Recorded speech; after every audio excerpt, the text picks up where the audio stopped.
Right, we are live. What's up, everybody? Happy Wednesday. I have a special guest in the studio today. You want to say hello, Ron? Hello, everybody. The camera's right here, by the way. Okay, didn't know that either. Yeah. So, I will explain who Ron is in a second, but for now, we are just hanging out, waiting for people to get the stream. We are starting earlier today because we are building a PC, and as you guys know, doing that on a stream takes forever sometimes. So, all right. So what I normally do is, because some of the people came like, 3:27, they left a comment, and the stream wasn't supposed to start till 5. So I usually just say hi to everyone in chat. Like, I have a lot of, wait, what is going on? Why is this broken? Uh-oh. Give me 1 second. I can pull up the chat, so if they say something, I can make it pop up on the screen there. So Craig Lilly is one of my usual viewers. So a lot of these people who come early are the usual suspects. So what up, Giant Robots, Craig Lilly? We got Grayman Media in the house. We got Stang 2007. Hello. Who's also he is one of my viewers who had a baby 1 month after we had ours. So that's the connection I've formed with him. I always ask him how him and the family are. But he says, nothing much, just been at home with the little one waiting for the stream. Been using my Bamboo A1 printer to organize my server rack. What up? Do you know what a Bamboo is? No. Have you done any 3D printing, or have you had any interest in it? I have not done any and have very little interest Very in it. little interest? It comes across very technical. Oh, okay. So. Well, so Bamboo is one of the companies that is actually perfect for that. So I have a 3D printer over there, but that one is more of a tinkery one, where like it's meant to have a lot of mods and a lot of hands-on. But the Bamboo, that's like the iPhone of printers, where it just works and it's great for people who don't want it to be super technical. Okay. We got Coalition Gaming Chris in the house, that's one of my other creator friends. What's up, In Decline? Let's see. We got Kale, as always. Hello, Payne. Clowny. Yes, we are early. We are early because we got stuff to do today. We got to finish a PC build on stream. And Ron's going to be doing most of the building. And I'll explain more about that once we get started. But I hope... the gentleman who donated the PC, his name was Ken, as you saw in the video. Yes. He's also in Bothell, so that's kind of crazy how it's like it just works out that you both are very close to each other. But he also attends the stream, not every time, but I hope he's here tonight so that he can watch who's taking the PC, essentially. So what up, Jensen, Jer Bear? Hello. Okay. Do you have a Facebook by chance? I do. You do? Okay. I tried to search for you so I could put your thumbnail on the YouTube thumbnail for this stream, but I couldn't find you. Okay. Do you go by Ronald? Ron. Okay. It must be, I saw a lot of Rons with your last name. I don't want to dox you by saying your last name, but none of them were you. I should have asked Andy for like a picture or something so I could snip it out to put on the thumbnail. Much love from Mountain Lake Terrace. So we do have a number of viewers from the area as well, which is always nice because they understand the references when we talk about cities and such. Who is Ron? Okay, so I will explain who you are to me in relation to me, and then I'll let you give a brief introduction. So Ron is my brother's next door neighbor. He is, I'm not super close to Ron, but I do see Ron on a number of occasions because every time I go to my brother's house, I feel like I see you at least every other time. But Ron's my brother's next door neighbor. I would say that they are very close. I see Ron during the holidays sometimes when I'm visiting my brother. They work on home projects and help each other out and things like that. Like my nephews are very familiar with Ron, and Ron is just a very nice, friendly neighbor that reached out to me about buying this PC after, because apparently you watched my videos. You texted me the next day. Do you watch my videos like as they come out, or did it just happen that the video came out and you just happened to watch it? I watch your videos. Uh-huh. I'm usually not watching it right away. Okay. Unless it's by the title, it's of interest. Oh, okay. I yeah, like the local ones where you go and find someone local to pick up something. Yep. I do watch the live streaming. Okay. On, off, on. Yeah. Too technical, off. I don't understand what they're talking about, off. Things like that. Okay, gotcha. Yeah, so Ron saw the video of me picking up the PC from Ken, and he reached out because he was interested in buying it, not for himself, but actually for his grandson. So I thought, because I know the type of person Ron is, very friendly, loves talking to people, I thought, hey, this would be a good chance for you to come on stream to... The PC needed rebuilding because I just cleaned it up. I did a full deep clean. I took it apart. So it needed to be rebuilt. So I thought, it'd be awesome if you could rebuild it, because then there's that connection of you to the build for your grandson. But that is who Ron is. Now I'll let him give a brief explanation of himself and, like, you know, your hobbies and things like that. Okay. I am retired from the Boeing company. Finance background, aviation background. The hobbies are restoring furniture, wood furniture, carving, spoons, carving, anything to fix furniture.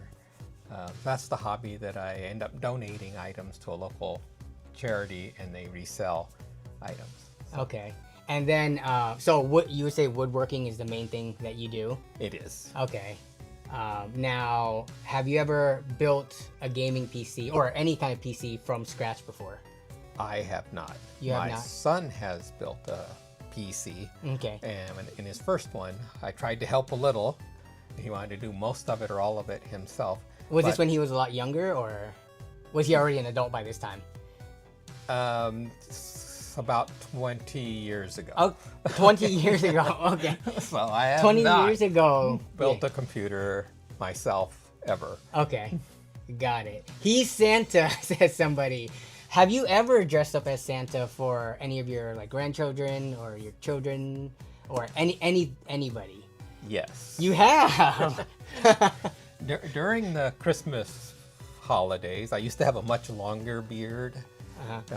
And little kids would come running up and want to hug me, and it was like, I can't say no, but parents, please watch. This little kid's hugging me. And so they'd immediately see me, and even off season, they stop and they stare, and I have often. Okay. I probably have dressed up as Santa 12 different at work, Okay. in schools. Yeah. Okay, but for them to come up and hug you when you're, like, in plain clothing. They're like, I found the actual Santa, you know, when he's like his Clark Kent. Okay, gotcha. But yeah, so that's a small tidbit about Ron. And so actually, can I show the viewers some of your work that you have made? So these I brought as gifts for the twins. And all right, so Ron does woodworking, like he said, fixes furniture, wood carving, and things like that. So these are just, he makes spoons to give away to people, and you said, like, when you tip and give small gifts and things like that. I give them as tips. I give them as gifts.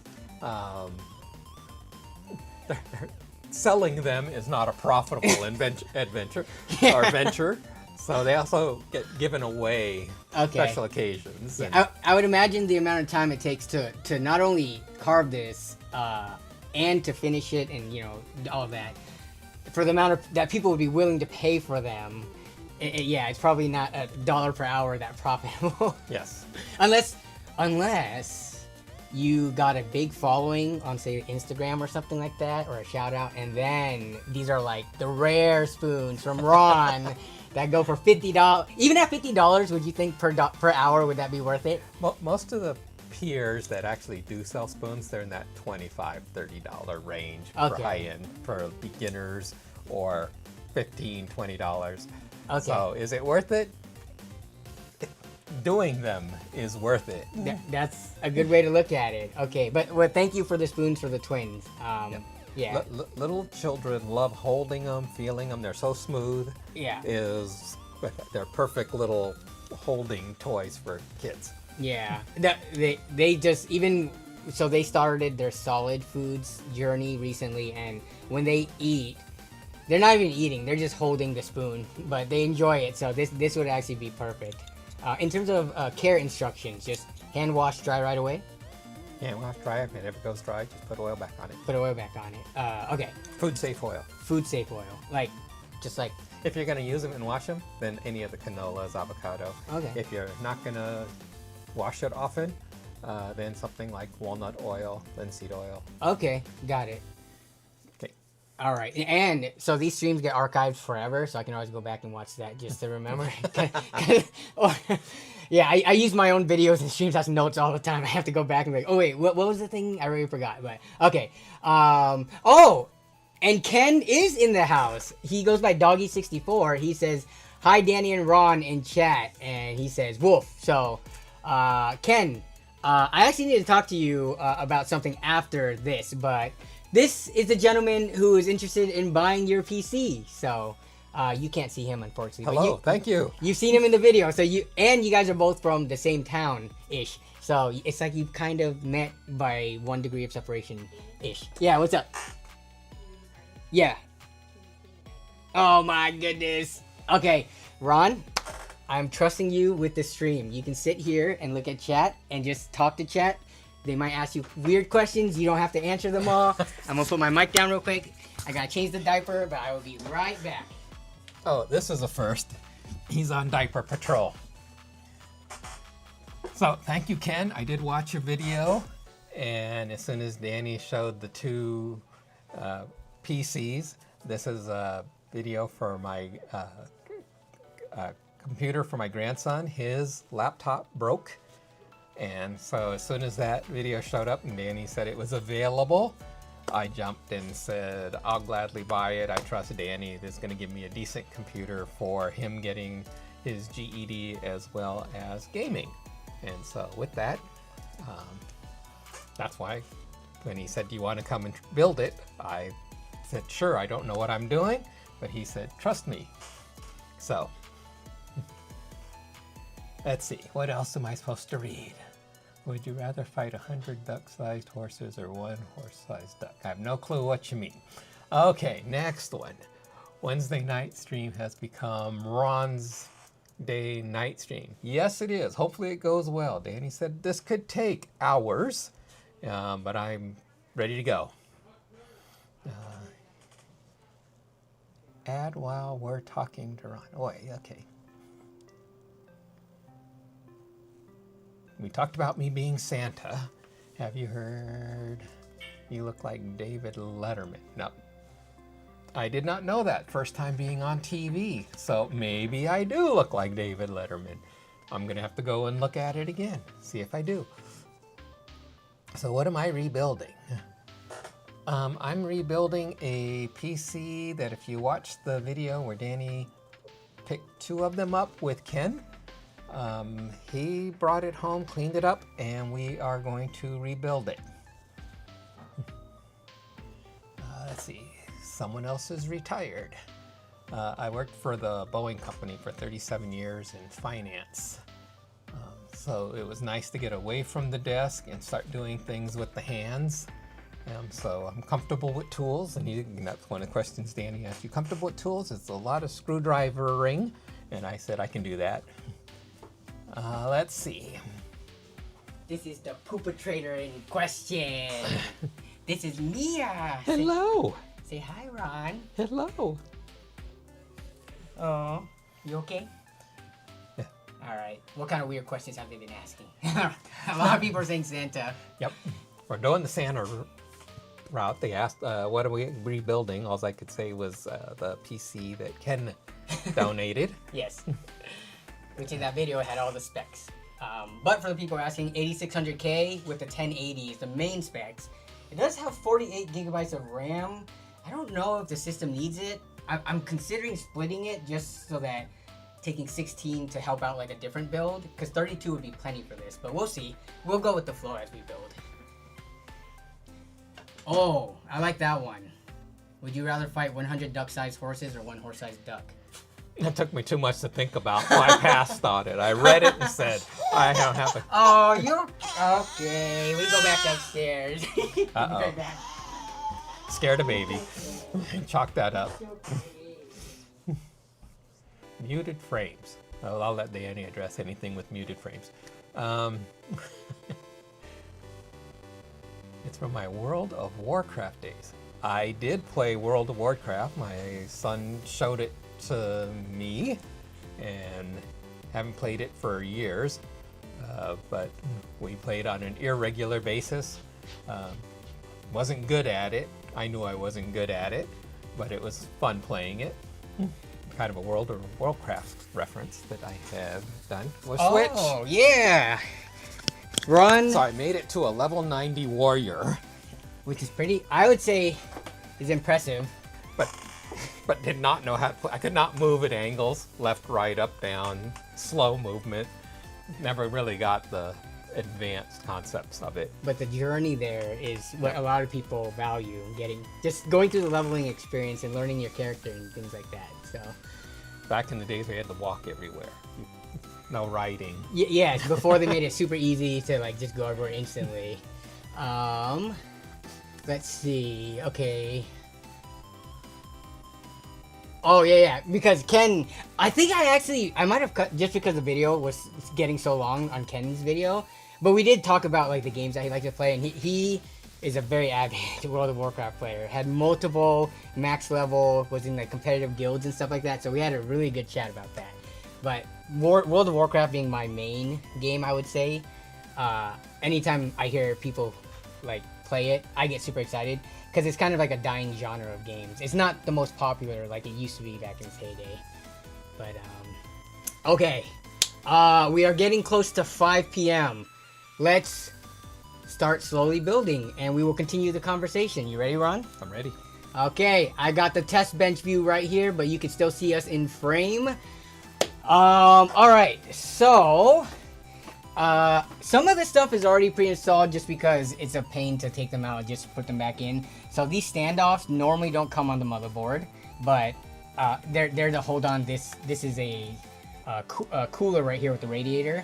I just left those on because it would be a very tedious to put it back on. But the first task, usually, when building a computer is to install this. Do you know what this part is? No clue. Okay, this is a processor, CPU Okay. processor. This is an Intel one. This is an Intel platform, and I'm not gonna say system because there's other parts in here, but yeah. So this is an Intel platform. So there are very small pads on here that make contact to these very small pins on here. These are very sensitive. If you bend them, they could essentially not kill the motherboard. You can always usually bend them back, but it could render it inoperable. So we have to take extra care to put the CPU into here. So the first thing is you can open that up.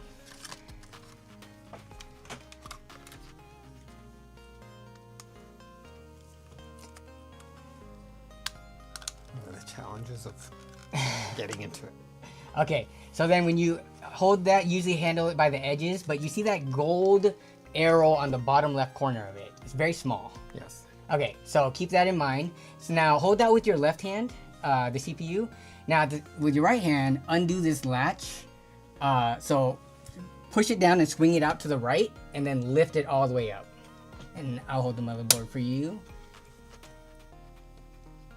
And just be careful not to touch any of the pins in that socket in there. And then keep lifting it all the way up, and it'll lift up with it. Okay, so now we gotta drop the CPU into there, and let me see. This is notched, so it can only go in one way. This gold arrow, usually there's something down here that indicate to line it up with that, but that is the correct orientation. So can you try to line it up as best as you can and just drop it in, and then once it's in, put your finger on the top of it and kind of like try to wiggle it around. Is it moving at all? Nope. No. Okay, so now you can flip that back down and then get it underneath that that screw before nope, not yet. So put the lever back up, the lever, so we move this down first and get underneath here, and then you can put the latch down. So you don't have to hold that anymore. Now it's just the latch. Yep, there you go. All right. Let's do this part next. You know what this part is? That's a memory stick.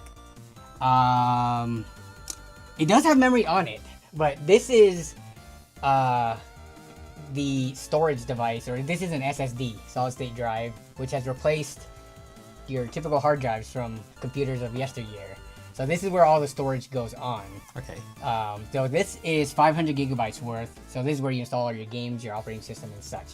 Let me grab you an older hard drive, just so that you might be more familiar with, especially building around 2005. Like this is what people used to kind of use for storage devices, with a spinning platter in it and everything, mechanical moving parts. But now it's all gone to solid state, no moving parts. At first, we went from these to this. These were kind of like, I guess, I don't remember when these gen of SSDs became more consumerly readily available, but then we went from this form factor now down to this, which is a lot more convenient because it's in a smaller package and it requires less connectors. This requires 2 separate wires to go into it. This goes straight into the motherboard with no extra cables. So this can go in one of 2 spots, either right here or right here, but we'll put it on this one.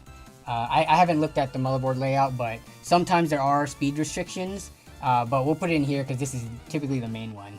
Okay. So all you, is you're gonna need this tool. And I say this tool, even though you're like, it's just a screwdriver. It looks like it slides in there. It does, but and you goes first underneath that screw. Yep, exactly. Okay. Is that Ken? No, this is not Ken. This is Ron, which is the person that is buying Ken's old PC.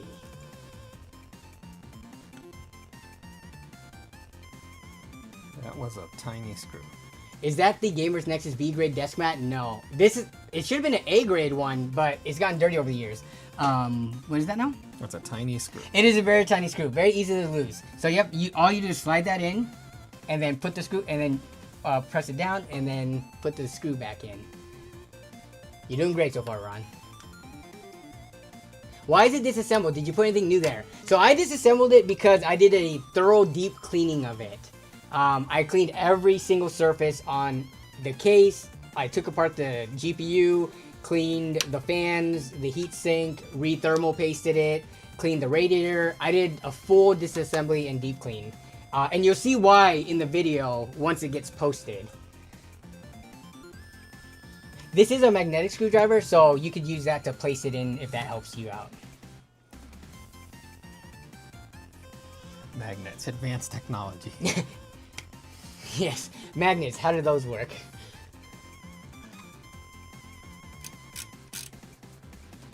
Tight enough when you hear it go click, click, click? Yeah, just hand tight. You don't need to overdo it. That's not going anywhere, so. Yeah. And by the way, I know you probably have like plenty of tools and screwdrivers and stuff. Do you have a ratcheting screwdriver at home? Have you ever used a ratcheting screwdriver? This is like a special one. You're talking about ratcheting going left, right, or are you talking about ratcheting going up, down? Left, right. Okay, so, yeah. Yes. This is I would say the most popular type of screwdriver in the PC building community from a big channel called Linus Tech Tips. But this one I got to build when I went up to like a convention of his. But yeah, PC builders love it. It is expensive though. Can you guess how much a screwdriver is? $62. Not bad. It's 70. Now, for a screwdriver, I think a lot of people think it's like very expensive, but people who have used it think that it's justified the price. So you get to use that all night. So I'd expect that comes out and there's all kinds of other bits. Yep, other bits. Yep, exactly. Okay. There's a lot of cheaper ones probably on Amazon similar like it, but this one they kind of fine-tuned specifically for PC building. Okay. Okay, next we're going to put in the memory sticks, which are the ones up on the left, the RAM. So the way that this works, so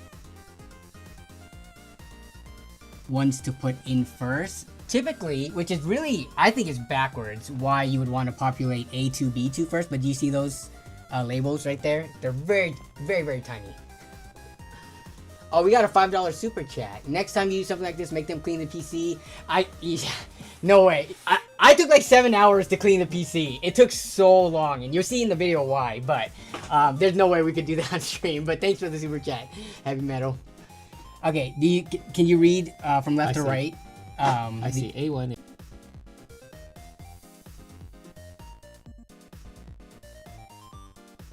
To the menu to see which ones you need to want to populate channels A2 or slot A2 and B2 because those run together, and then A1, B1 run together. Why we populate 2 before 1? I don't. Does anyone in chat have the explanation? Because I don't think that is very like very. I don't think that would be very common sense, but or intuitive. Okay, so those sticks right there are the memory. There's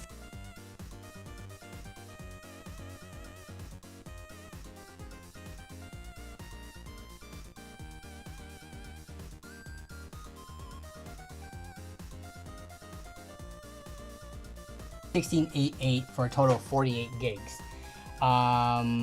Let's let chat decide.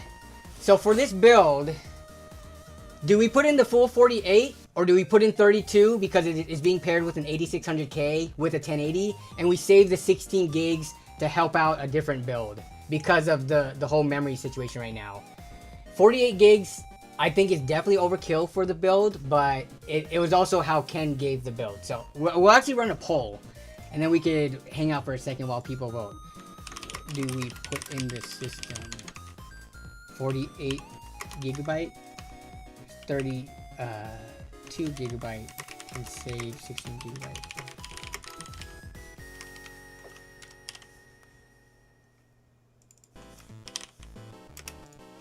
Yeah, just so right now there's like a memory shortage globally because of AI. The manufacturers of not only just memory but of like SSDs and stuff, they're allocating a lot of their allocations to like bigger companies, data centers, and things like that because that's where the money's at. But that means for consumers, we are screwed because there's not enough memory to go around. So the prices have like tripled as of recent. So,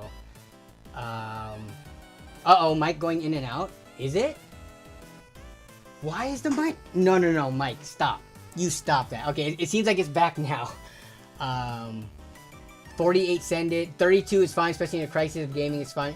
I mean, 16 is fine for gaming. We're gonna go by the votes though. So I'll let the poll run for a bit longer. Or let's see. We need a Christmas LAN party. We are kind of having a Christmas LAN party. If you're going to 48, it should be 2 sticks for efficiency. Yeah, and then there's that. People talking about doing it in the dual channel versus across 4 slots. Mic is fine. Oh, people are saying mic has been fine. You guys are messing with me. My mic is cutting when I lean over. Interest test. Huh? Seems like it's fine.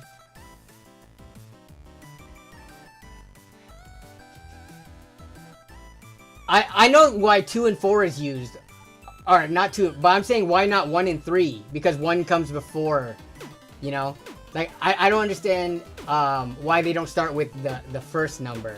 I know they work in channels, but to start with the 2 and 4 and not the 1 and 3, that I always found that strange. When I turn towards Ron, I would think you should split the RAM into 2 different machines. Alright, so the votes are coming in. It is... More people are voting it for the split, and Ken himself, who donated the PC, is saying he thinks it should be split for 2 different machines just because of the shortage. So we'll do that. So can you grab the 2 black sticks? Yes. Why did they choose, when you say split, why did they choose black over? Because the gray? black is the 32. So if we look at the back side, Yep. test 1, 2. Okay, my mic still should be good. But when we look at the back side, so this one, you see how it says 8 times 2? Yep. So this kit makes 16 gigs of RAM, and then you look at the back of this one, it'll say 16 times 2. So we'll put this on the side. 16. Yep. times 2. So that's 32 gigs, which for this system is still, some people, I would say it's kind of overkill. For someone who's gaming, or even if they were doing more than gaming, streaming, a lot of Google Chrome tabs, it would still be plenty to run the system. The reason, I think, Ken, if you can remind me, is it because you started with 16 and then you upgraded? So I think he started with this kit, and then these were cheap enough at the time, so he just put these two in. But if he started with these, he wouldn't have needed anything else and upgraded. So, Okay. So we are gonna put these in slots 2 and 4. So you just need to pop those tabs at the top open, and then you need to line up the you see how there's a gap right there? Yes. So they're different lengths. You just need to line that up with the notches in the slot.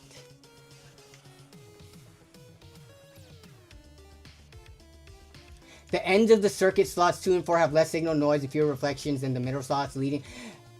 I mean, so that explanation makes sense, but with all the slots so close to each other, plus if you think about what's closer to the CPU, one is closer. So in terms of like, reflections than the middle slots, 2 and 4 have less signal than the middle slots 1 and 3. I mean, they both have one on the end and one in the middle. What's up? Hesitant to push those or pull these. Oh, I've tried different okay, let things me and see. nothing moved. Okay. Okay, as simple as that. Yeah. Hesitant to break it and go, oops. No, yeah, that's a very common thing with PC building, especially if it's like your first time. Everything feels fragile, it can break.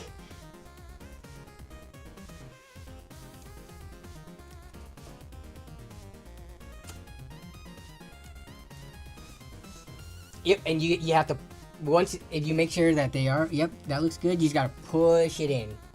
It'll click. Yep. Requires a decent amount of force, huh? Yes, I keep expecting very delicate, but Yeah. There are a couple of things that require a surprising amount of force when it comes to PC building.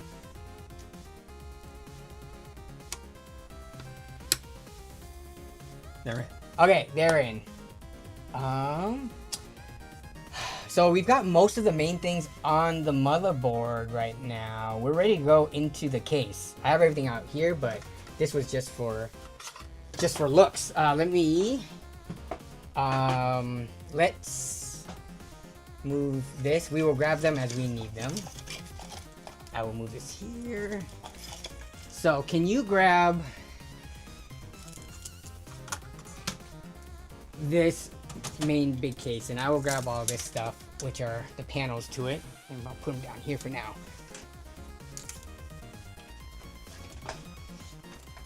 And then can you set it right down in the middle, facing with this chamber facing upwards.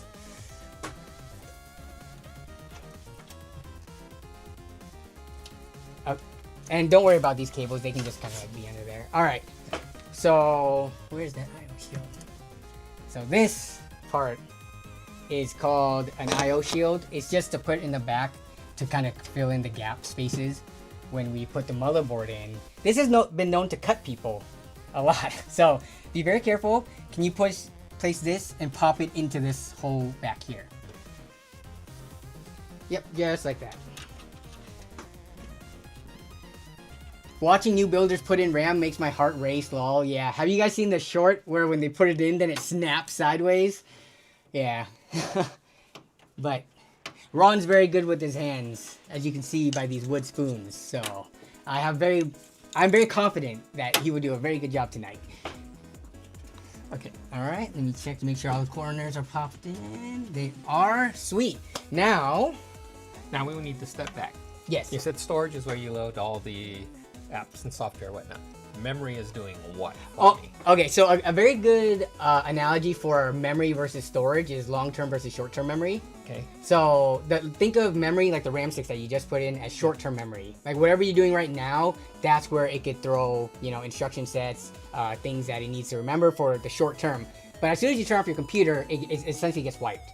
But your long-term storage, like these SSDs and things like that, that's like when you save your document because you need to access it later, and it's always going to stay in there. When you turn off your computer, that it doesn't wipe. It's non-volatile essentially. So yeah, that's the difference. But essentially, they kind of do similar things in terms of they store things on them. Yep. I guess. Okay. Yeah. Okay, so can you take the motherboard and then drop it in based on, you see these standoffs? Line it up with the holes that are on there, and let me start grabbing screws for you.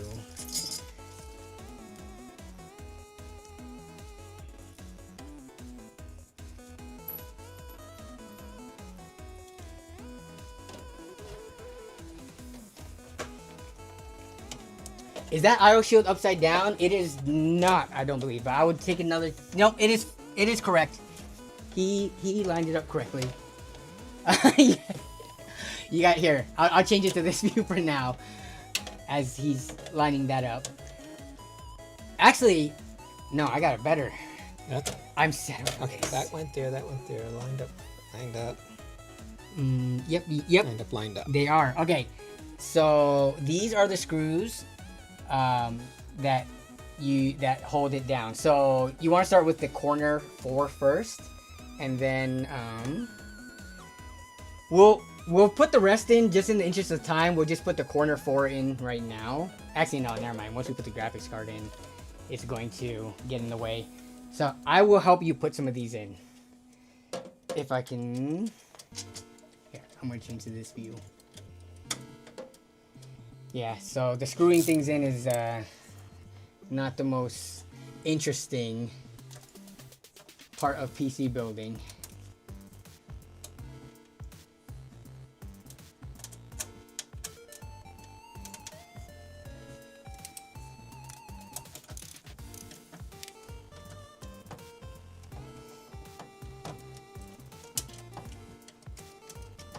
And then you want to handle the ones on the left, on that side, and I'll get these ones. I don't feel like they're all the way in, but I'll keep. I'll double check them.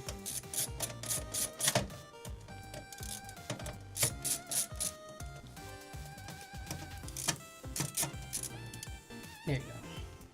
Just a couple more turns. Okay.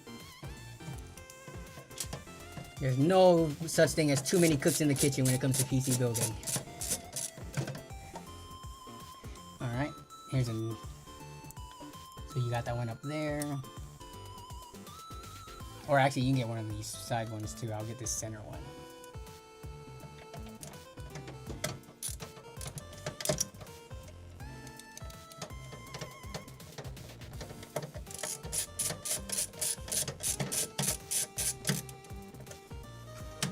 Here's another screw.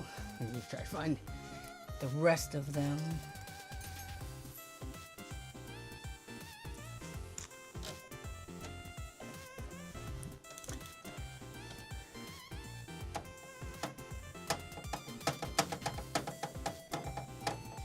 Alex Javier 84 says, just got here. What specs are we working with in this build? So this is an 8600K GTX 1080 30. It's gonna be now 32 gigs of RAM system. It's from I picked up, or I forgot what the title of the video is, but the video where I picked up 2 gaming PCs from Ken. One is. I'm gonna fight with that one because it's crooked. Oh, okay, yeah. And is that the last one? No. There's 2 more. So here, you want to get those ones, and I'll handle that one.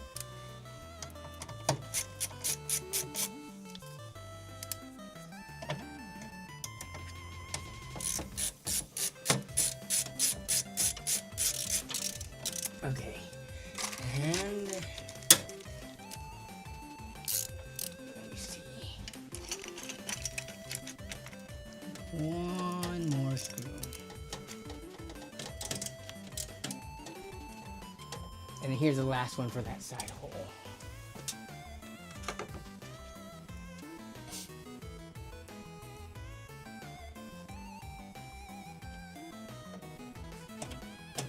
How are the twins doing? They're doing good. They're upstairs right now, just chilling. We just bought them at Costco. They had these like big pillow cushion things that you could build forts and stuff with, ramps. They like climbing over stuff, so we figured just buy them that so that they could climb around and fall on cushions and all of that. Are we good? I want to check those too. I'm hesitant on okay, yeah, I will tightening too hard. Yep, let me.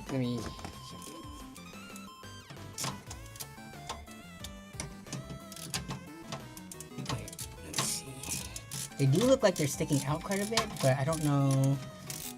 Here, let me try to put this one back in. Let's see what's up.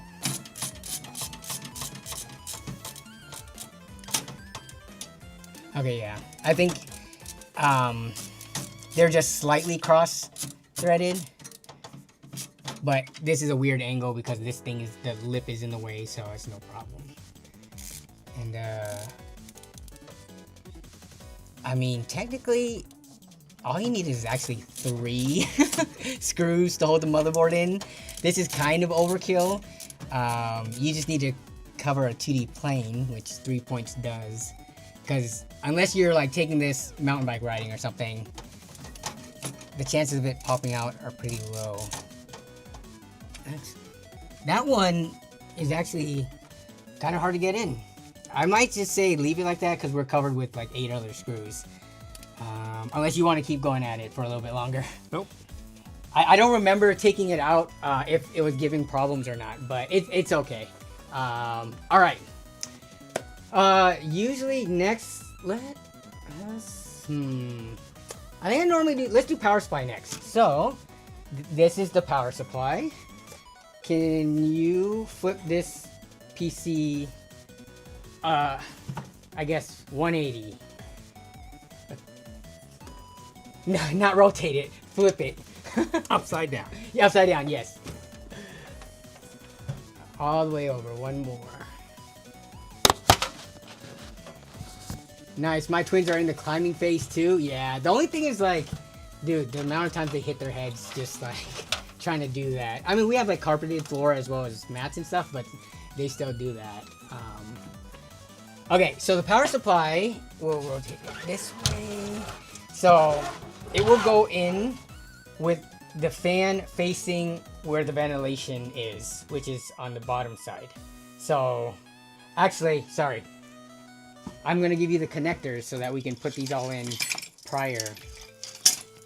So this is what is called a modular power supply, which just means the cables come off versus a non-modular one where the cables are connected, even if you don't need them and they're kind of annoying. So, actually, I will give them to you one by one.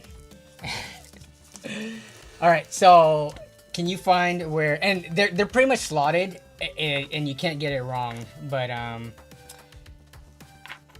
let me see. Are these the exact same on both sides? They are. Interesting. All right, so can you connect this one?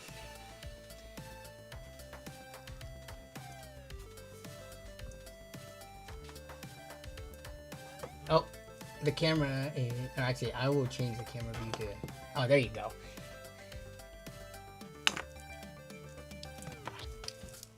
So push until it clicks. Yep, until it clicks. Or until there's no gap. Sometimes it doesn't click. Sometimes that clippy part fatigues and it doesn't click anymore. Yep, that is fully, actually, let me see. That was not it clicking. Oh, there it was. There's a slight click. But, okay. So that is power for the motherboard. This one is graphics card. We'll do this. Where's the CPU one? So that one had 2 of the same ends, which was interesting because normally on the power supply side, they make it different so that, you know, one side goes onto the parts and one side goes into there. This one is, they made it different. So this side that splits goes into the motherboard and this side goes into the power supply. So, yep. And then, so that one is for the CPU. Yep. Oh, CPU 1? Yep. CPU 1. And they label it pretty nicely on this one. And then this one it says VGA, so that's for, gonna go to the graphics card, your video graphics adapter.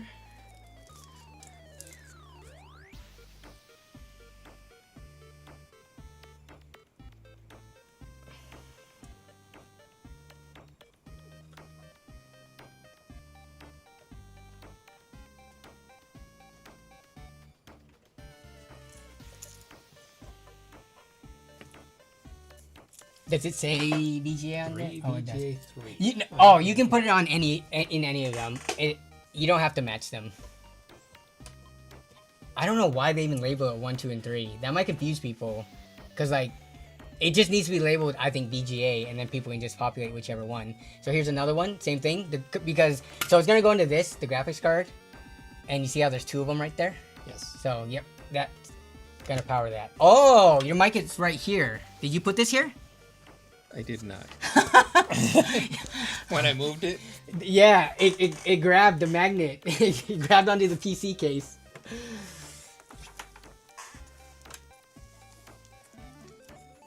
I think we might just need only one SATA. So we will save this for something else. Okay, and then here's this one, SATA. This is for your peripheral devices like storage and RGB hubs and things like that.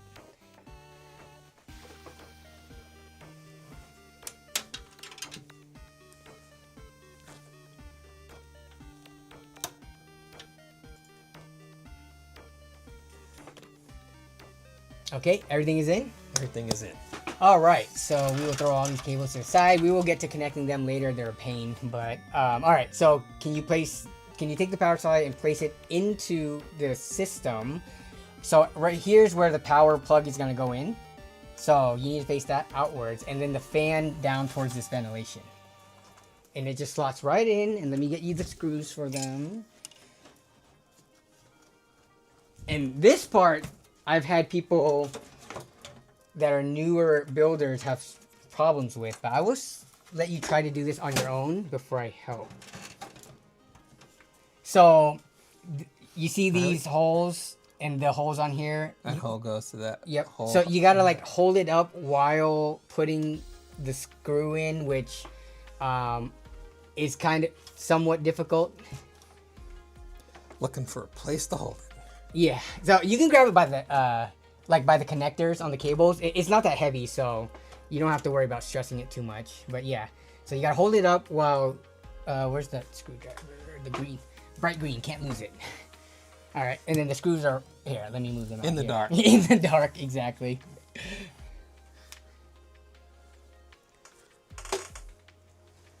So all right, let's see it.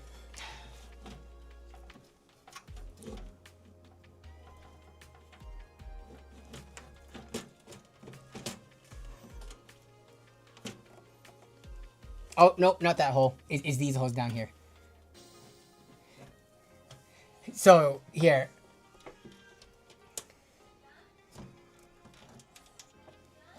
Okay. Let me fight one time, then I'll... Yeah, you got it. Come on.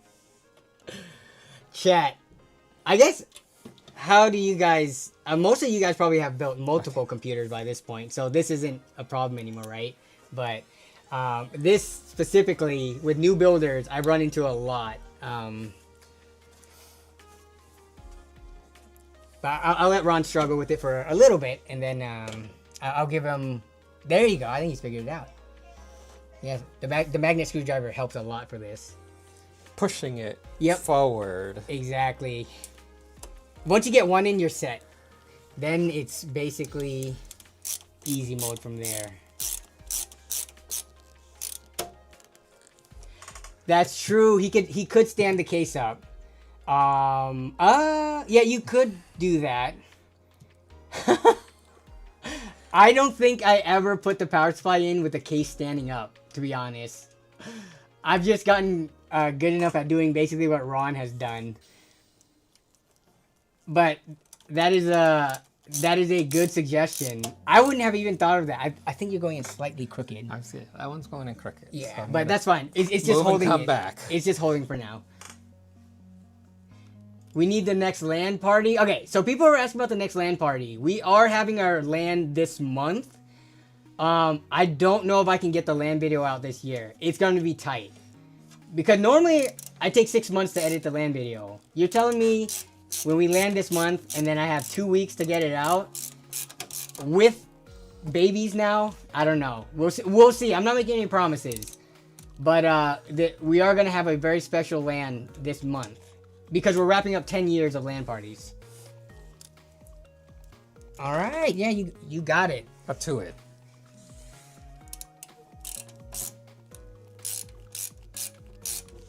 Danny prefers to do it laying down, not standing up. Exactly. The PC case is what we're talking about here. I stand mine because it's easier to pull the wires to the front of the case.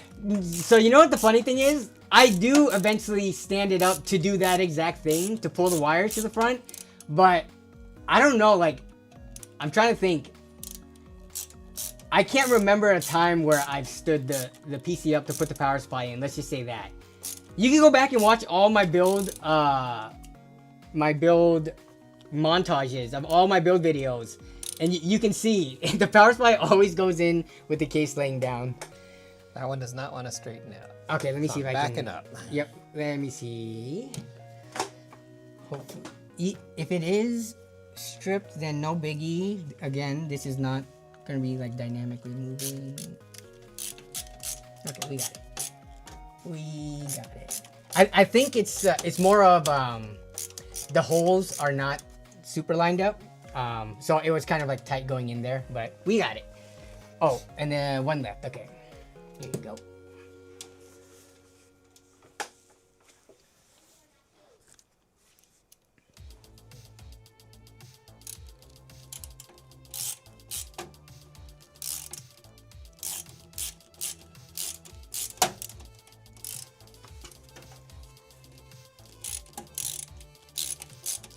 Yeah, I think it's just the holes aren't completely lined up, but it is going into the power supply straight, because otherwise it wouldn't keep going. It would stop midway. Hey, that doesn't. Okay, right. actually that one looks a little crooked. That's okay. Let's see. Actually, it's probably because of... Okay, I will switch the tip on this one to a slightly bigger one that is, I think, better for these screws. So it's not slipping as much. Okay, now try to get it in nice and straight. There we go.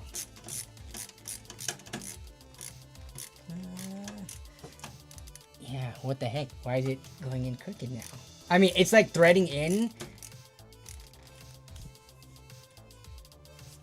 Here, I'm gonna back it all the way back out again. We can take a look at the hole. Oh.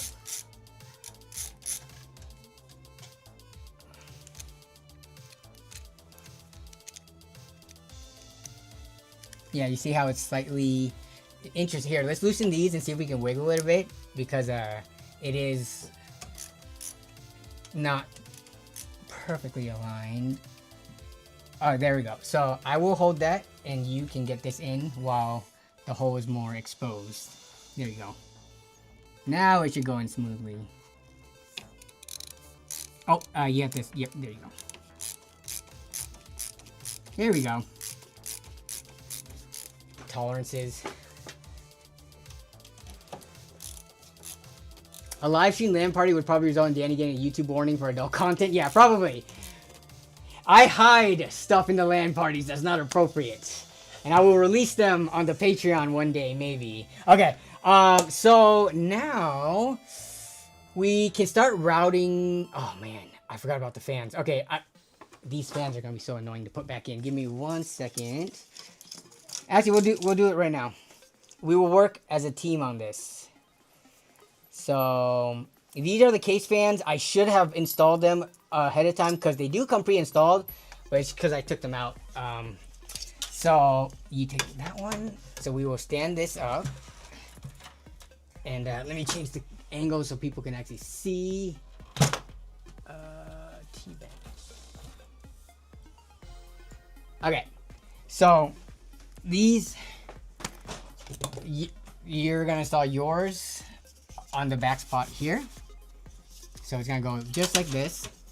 And then you want to orient it so that the cable is kind of in the upper right corner, because it's we're gonna tuck it right behind here. So yep, just like that. So that's one of the exhaust fans. And then these are kind of like, they have to dig into it. They kind of carve out the fan, the plastic. So you have to use some force for it. And you don't have to worry about the height. You can just get the screws in. We can set the height later and then tighten it down. And at the same time, I will attempt to do the one up here without getting in your way.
exhaust fans. Oh yeah, we're actually making, what time is it? 5:30. We are doing good on time.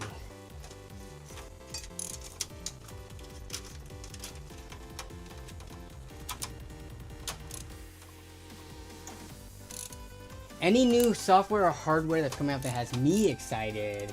Not in particular. Yeah, I can't think of anything. Steam Machine kind of, but I feel like that's still pretty far out in terms of like from like you know, graphics cards, CPUs and stuff like that. I don't know if any of the rumors that are out have got me too excited. I saw someone say they were excited about the new Intel stuff that's potentially coming out. I would love for Intel to be a viable option where you could recommend it and people won't drag you through the coals in the comments, because yeah, right now if you recommend it, you lose all credibility. Even though there are use cases where Intel could make sense, especially since they've been discounting their processors quite a bit. Too easy to or feel like cross-threaded. These you can't really cross-thread because it's digging into plastic, so it just forces its way in there. So yeah, we'll center it and I'll hold, yeah, so like that, and you can just get them in. Oh, you had it on the wrong setting. It wasn't tightening. There you go. Yep, just force it in. There you go. AI Project Stargate, I have not. Can you tell me more about it?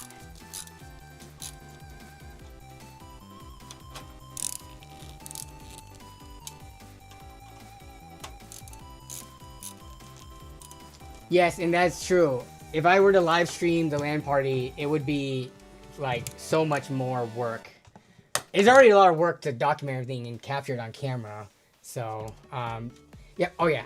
And then can you route this through that top left corner right there?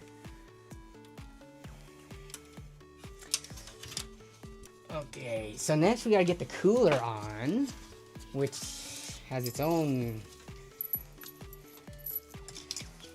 mess of.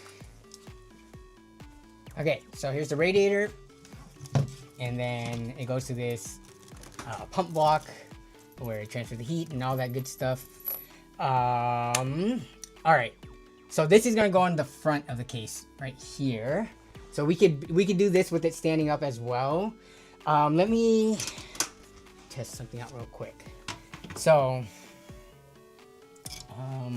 it's gonna go in like this, and then this pump block. Wait, what the heck? Which orientation is this? Yeah, it goes there, but I'm trying to look at the tubes and why is it so. Oh, yeah, it'll go something like that. But I need to figure out if the fans.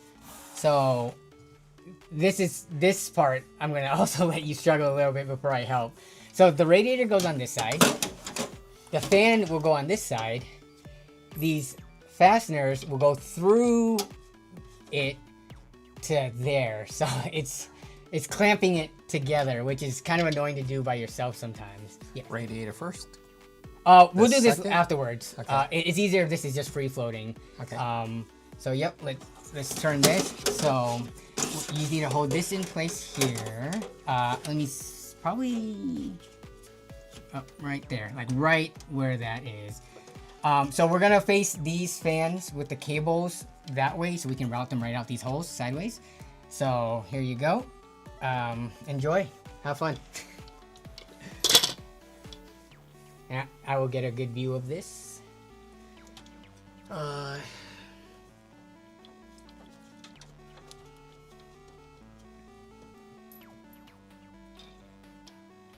Actually, this cooler makes it really nice because these are thumb screws. Normally, you have to use a screwdriver, which makes this part a little bit more difficult. So this actually isn't as bad. You're doing great, Ron. I'm lucky.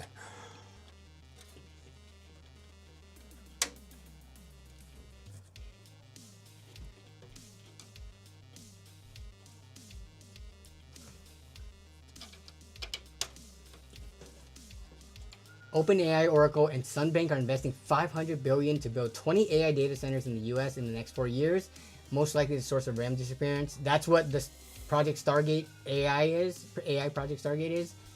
Oh yeah, but it's just an AI data center. Like, and is there any more information you can give about it? Dimitri just got on. Is this Danny with future Danny?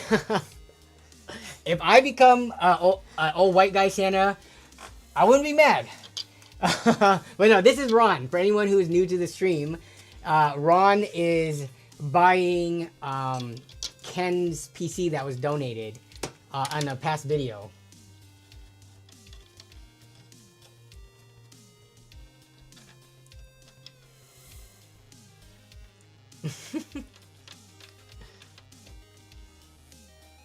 If this messes up, I bet Santa gives Danny a lump of coal. Do you ever carry around coal? Just in case you might need it? Oh, are we missing one? Uh-oh. In search of one. Wait, I might not have grabbed them all. Oh, I did miss one. Here we go. Here we go. The video card rumor, the B770 recently. I made a prediction on that. Let me look at the predictions channel. What was my price on that?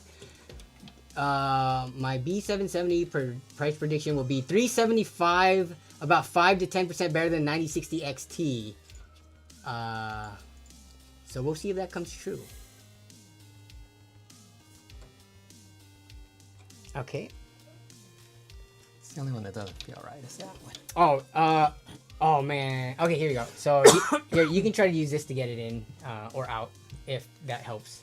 And if not, so long as it's mostly in, it might bear. Yeah, I think it's there's a very small amount that's grabbing. That's why it's going through the fan and then the case thickness. So.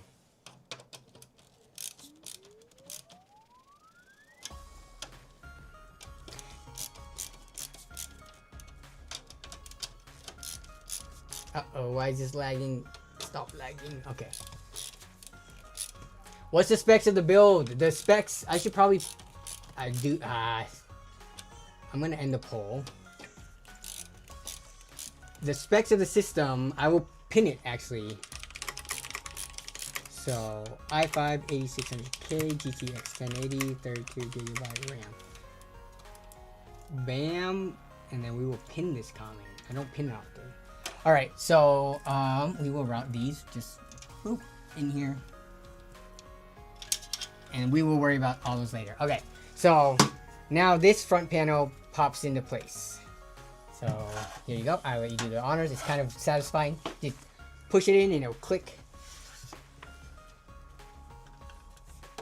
What is my absolute favorite LAN party? I like the one where we played basketball and I made that little montage of all the dunking fail and stuff.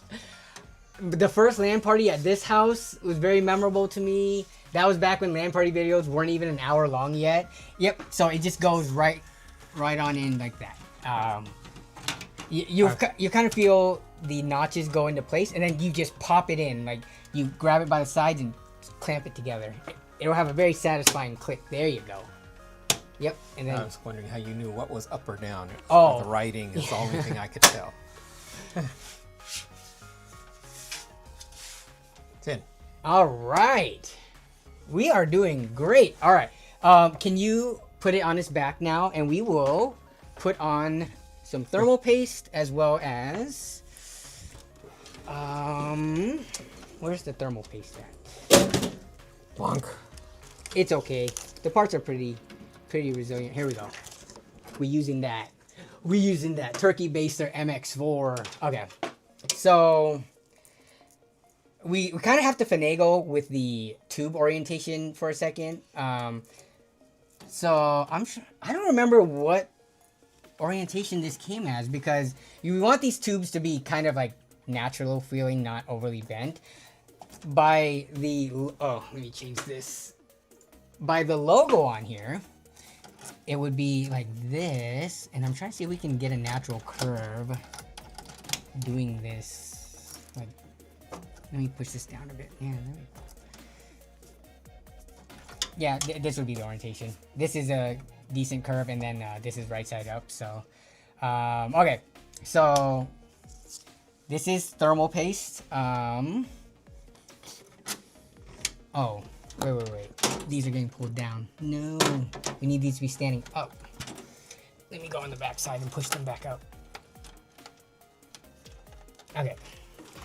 So we're gonna put a pea-sized drop onto the center of here, and then we're gonna put this on, and when we tighten it, it's gonna squeeze it out to like an even layer.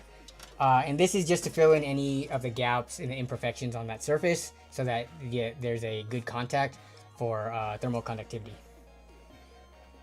So I will take this up. So a small pea, not like a big pea, not like a snap pea. I'm talking about like canned Jolly Green Giant pea. Anything new with the home server? I started a Project Zomboid server on it for Casey and some other people to play. Okay, that works. Actually, let me show chat. So this is something where putting too little could be detrimental in terms of temperatures.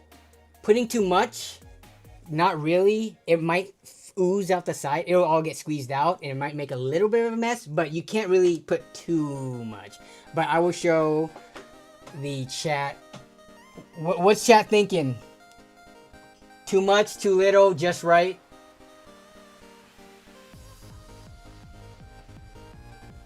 People say X method will forever be the best. So there's whole arguments online on how to do this best. I like doing the P in the middle method. Some people do an X shape. Some people do an X, and then in each of the quadrants they put little dots. At the end of the day, for the most part, it all squeezes out. Let's see what people are saying. Holy good, X method better. Too much, that's fine. It's good, just spread it. It's a mix. I think it might be a little bit on the slightly more side, but there's a spatula. Where's the spatula? They even come with. We're not gonna spread it. We're gonna let the heat, the pump block spread it. I'm just gonna take some off the top, like, boop, right there. So we will put this right here, and then now, you will place this on here, and then you can hand tighten with these screws first, and then we will tighten it with a flathead of all shapes. I don't know why Cooler Master decided to go with flathead on this instead of Phillips. Annoying, but you can just hand tighten them first. I used a butter spread thin. It worked out over the last year. Honestly, as long as you don't have too little, it'll get squeezed evenly and maybe come out the side a bit, but I think people sometimes overthink thermal paste application. Uh-oh. Wait. That didn't go in. Okay, so we need to slightly lift this. You see right here? Yeah. So we need to just loosen it, and then yeah, I'll loosen this one a little bit so that you can wiggle it and kind of lift it a bit. I think you should be able to get it on. Uh-oh. Oh no!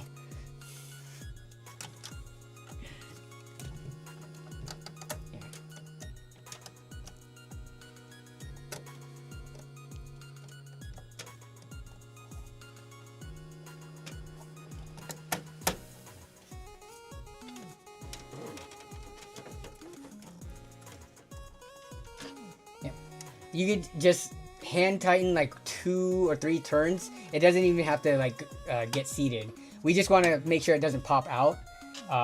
But we want all of these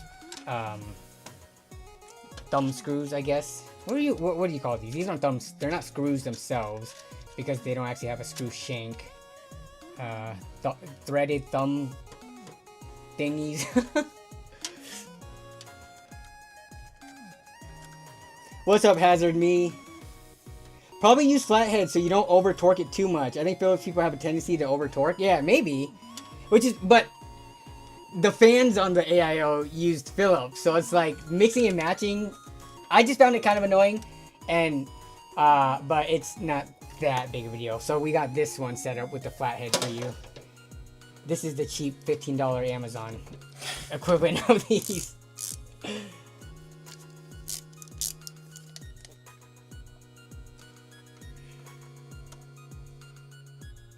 For IHS, I do either P or X method. For bare dies, spread. Yes, I would say for if you're doing like delidding or something like that, then yeah, I would spread it.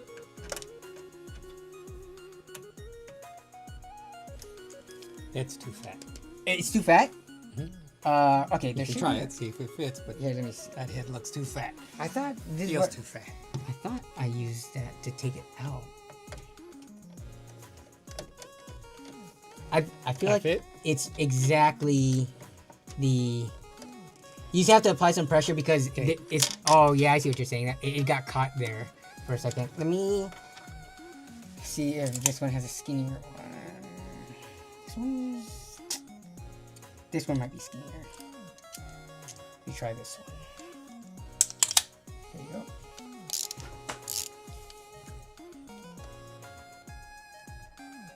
Are you installing Windows once the PC is done? I've already installed Windows. We do not have enough time to wait for a Windows install. So Windows is already on the PC, so we will be able to boot it up.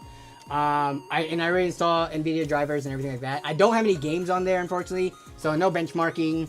But I have already benchmarked the system with more games for the video. But yeah.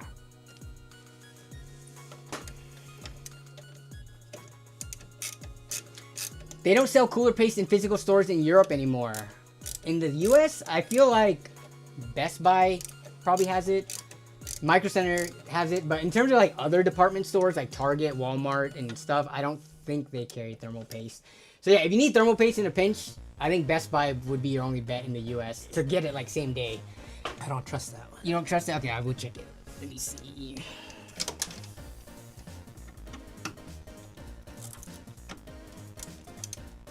And these ones you can bottom out. So tighten them until it feels like you're almost... Actually, I think they just bottom out without... Yeah. So yeah, you can... So I finished bottoming that one out. You can get the rest of them.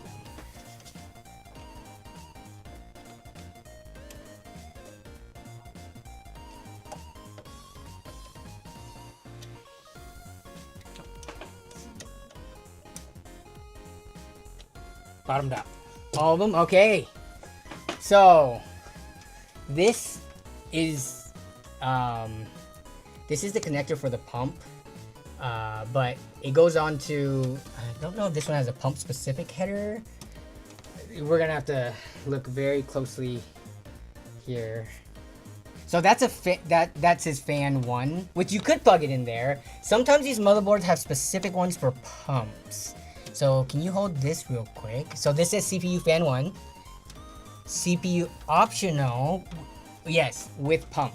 So I think any of them will work. You can just set the RPMs, but this one, usually the curve, I think is set to a continuous speed, which the pump does not, typically it does not change speeds when it's running. Most BIOS I've seen, or like profiles, it runs at just one constant speed. So we just, I'm trying to see if we can cable. No, we can. So you just plug that in right there, and then we'll tuck the cables to the back. Surprised California hasn't banned thermal paste. Why do you say that? Is it cancerous? Okay, so then we will take this and we will just stick it back here, and we'll pull it on the backside once we're done. Oh, this is exciting. Okay, now we could, I usually route cables last, but I'm trying to think if that's a bad order to do it.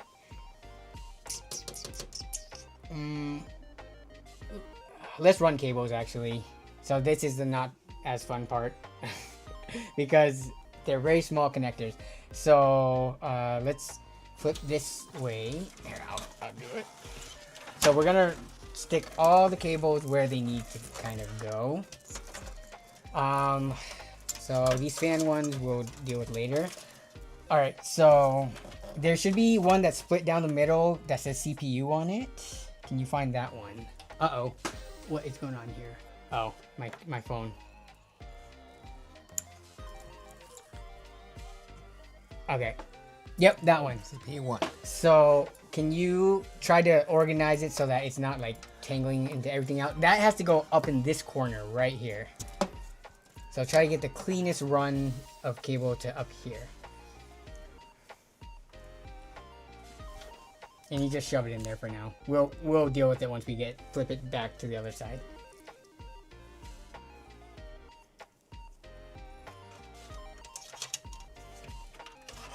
Let's push it all the way in, and yep, that's good to go. And then we'll just like throw this on the side so it's out of the way. All right, the next one is gonna be the 24 big one. That goes through right here, and that's gonna connect on kind of on the side-ish, the right side of the motherboard. And we'll use these tie downs later. We're just getting the cables in the holes now, and we'll organize everything afterwards. You can just put it in whichever way, and we'll rotate it once it's on that side.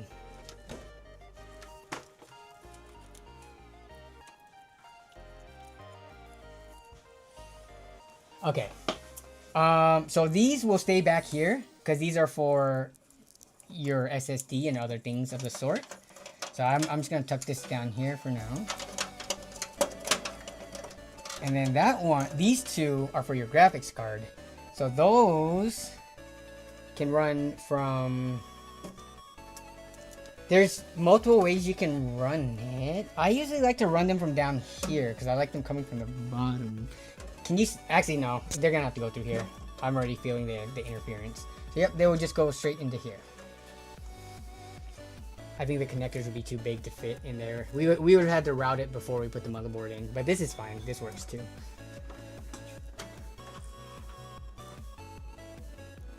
What up, observer of thoughts? Okay. So now there's a bunch of these tiny annoying connectors.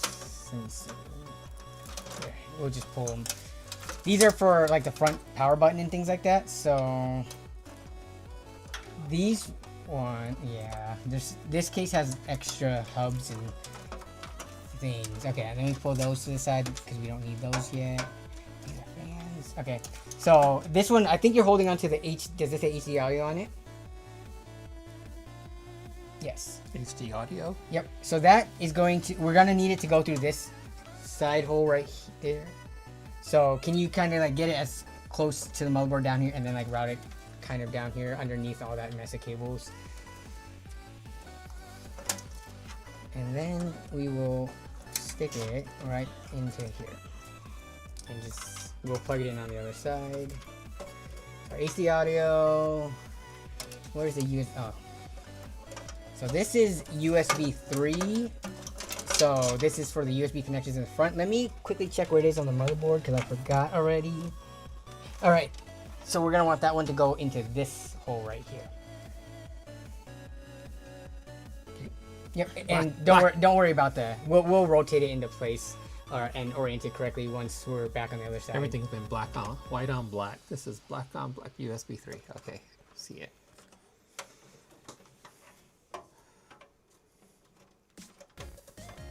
Who is Ken, they said. Ken is the viewer that donated the part. Doggy64. I'm not sure if he's in here right now, but he was in here earlier. Okay, so these... Sorry. These are people's kryptonite right here. These we will put into this slot, into this little hole right here. So that's the reset switch, your hard drive indicator light, and then the power switch.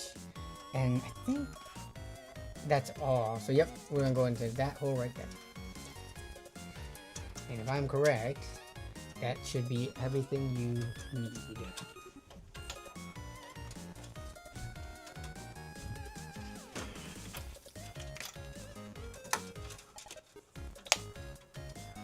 Cable management is the best part of the build. I think once you're experienced, yeah, but it can be a lot for doing it for the first time. But okay, so these are for the front fans. We'll deal with these later. Actually, we can deal with them now. What am I saying? So here's a fan splitter. So this can make it kind of like that pump. Remember the pump connector you put in the front? and you saw those other fan headers on the motherboard. So this will take 2 of them and let you plug it into 1 slot. So can you connect those 2 to this? And then we will likely route it up to the top because there's another fan header up there. Duh, yes, Ken. Are you planning on staying to the end of stream, Ken? Because I'm just curious.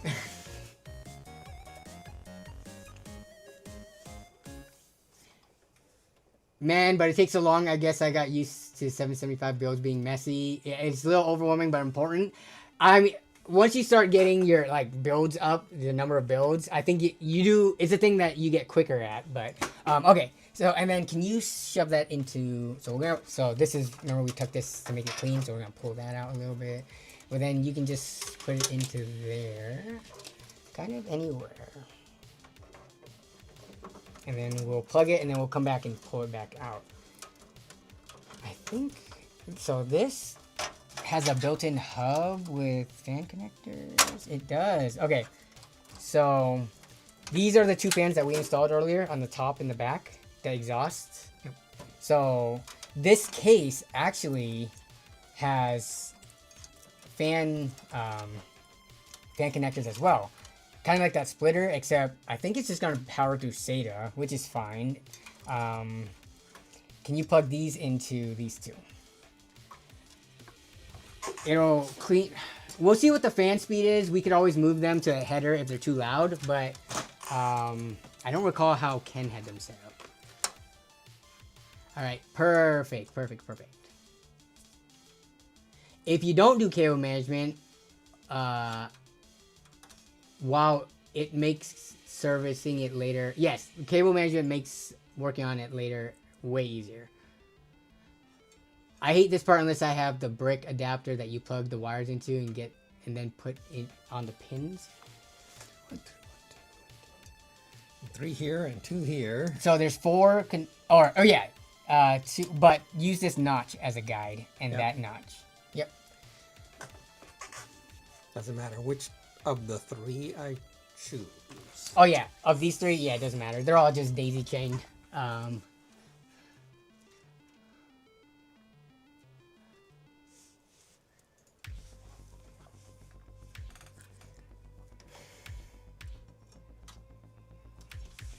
Oh, and since we're on the back side, let me grab a SATA connector. I can't imagine if I was going from book to here or paper from here, trying to do this. Versus you telling me this one. Using the instruction manual or the manuals that come with these parts. Yeah. People always say read the freaking manual, but the manuals are kind of long. They could be like 50 pages or something, and you have to know where to look in it. And if it's your first time, I don't know how much a manual is as helpful compared to like watching a YouTube tutorial or something. But people always say read the freaking manual. I think from the manual, if it would have said put in 2A versus 1A, 1B, yes, I would have said that's a typo. You would have put it in the other slots. The manual is good for that though, because some motherboards are different. But okay, so here's the other SSD. So they're each 500 gigs, so there's a total of 1 terabyte. And then I'm just going to save that 256 NVMe. I don't want to populate that slot in case this wants to be upgraded. I think 256 is kind of smaller nowadays. So the plan is to put that into some other budget build and help somebody else out. So this is going to have 1 terabyte of storage across 2 500 gig SSDs. So here's the other one. This one requires 2 connectors. And you saw one of the cables is right here. This is for the power, and then this is for the data. So this one is on a sled already. It's already pre-installed. So all you have to do, these are rubber covered. So you just put it in here and you slide it down and friction holds it into place. It goes this way, so it faces down. So yep. Oh no, you just put it right here and slide down. Kind of like how you see how this tray is on here? This tray comes out. Yeah, see how it comes out? So you put it in, then you kind of have to force it down. I thought that's upside down based. So I'm looking at the print Yeah, here. yeah, this is... That would have been wanting to go in that direction, but that would not have hit these slides. Yeah.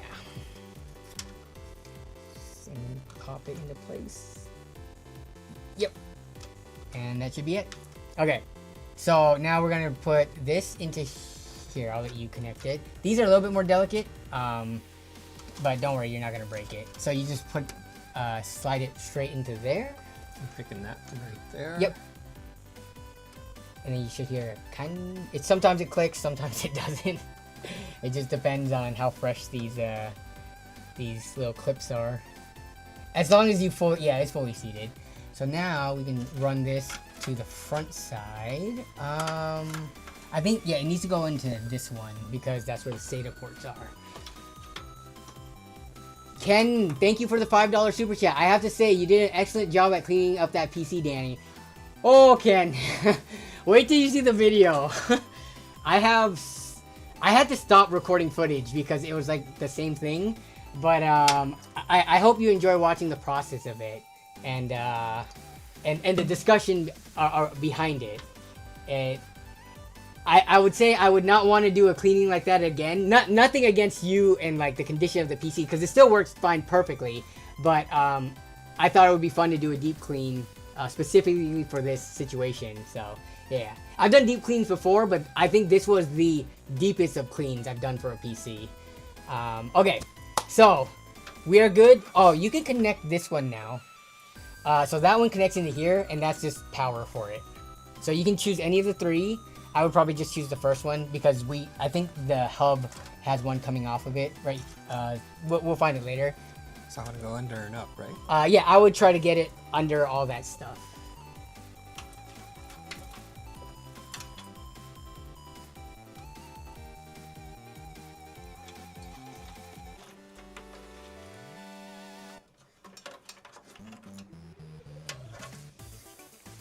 And it does have like a slight L shape to it, so it is one way.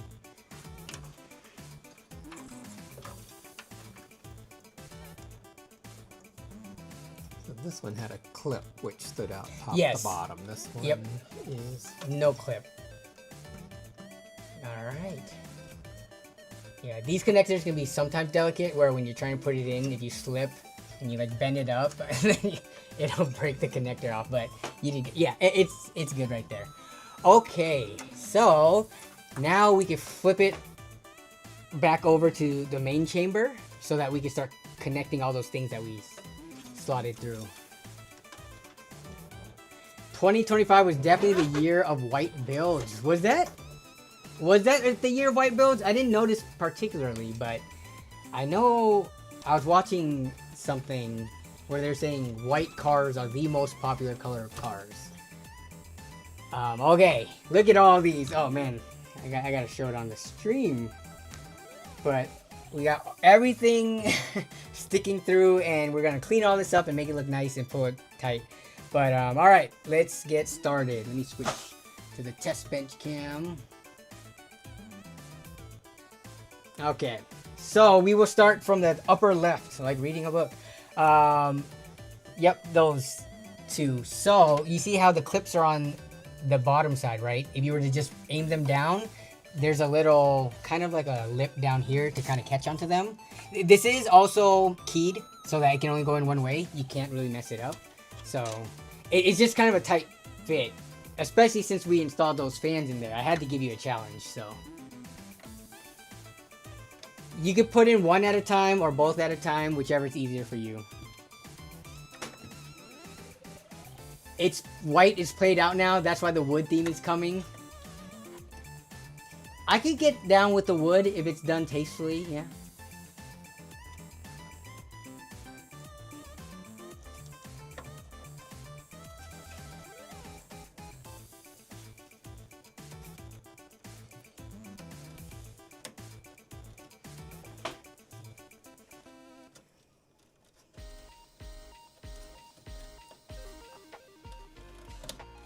Oh, I heard some clicking.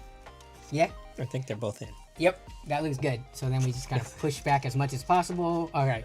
So now, let's get this 24 pin in. So I'll move some of this stuff out of the way for you.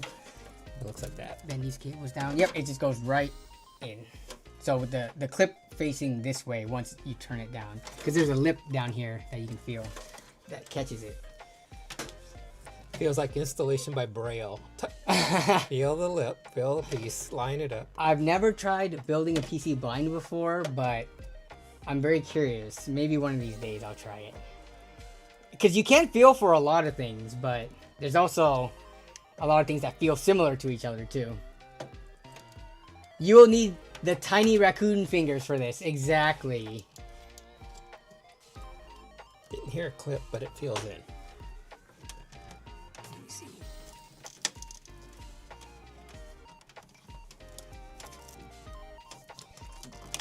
There it is. It was just, you had to force it and almost bend the motherboard a bit, which is fine. They're a little flexible. Okay, so that's in. All right, so now we need to find the fan connector for this, which I thought there was one more over here. Oh no, was I wrong? Oh, there is. Okay, so behind this, if you take a look from the top view, it's like tucked behind there. You can plug this into it. Let me get you a light. See that way back there? It's like way back here.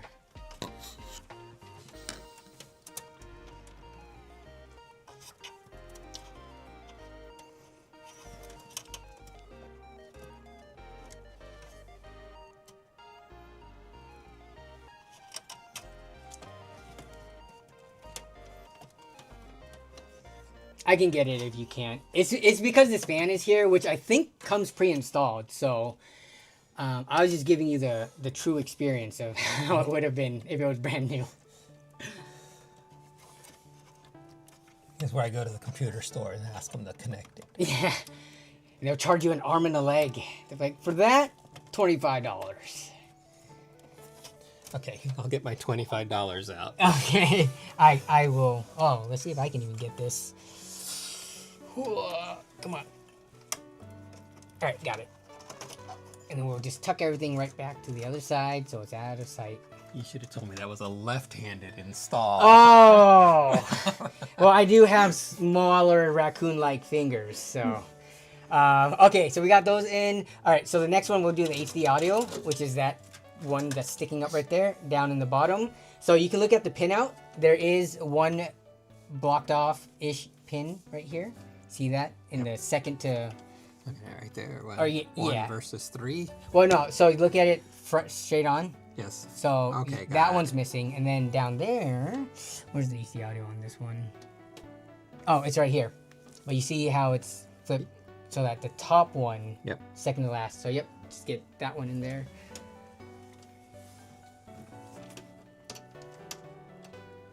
The old lefty install trick. I know. It's the secret arts of PC building. The second greatest technician that ever lived. I would be okay with that title. Best Buy would charge you $150 to do that, lol. Okay. Hey, it's looking pretty clean already. Oh, USB 3. So we'll move these because this is flexible and moves like that. This. Oh, there's 2 USB 3. Nice. We'll just put it on the top one. We just match this with the notch on there. And for these ones, they can be a little finicky. You want to go straight in, like perpendicular as much as possible, because the pins can bend and then that becomes a pain.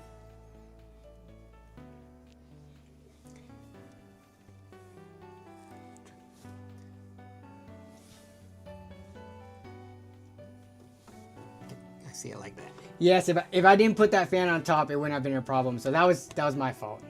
Though I think the case came like that. I'm just saying. Oh, it might have actually come front back fan. I don't know. This is a kind of older case. Because Ken did build this about 6 or 7 years ago. So around 2019. Looks crooked, but I think it's in. Yep, that's in. Okay, so this is this. Oh man, can you see the tiny little text?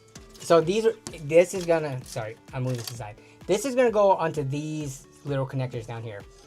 All right, so Let me pull up a diagram for you. 5? Let's see. Just so that it's easier for you to see. Let's see. 5PK PLED. I give up. Okay, so this is what we're looking at right here. Actually, I'll pull up the instructions specifically. Okay. So this, when they say go to the manual, they mean go to the internet and download it. Okay, so front.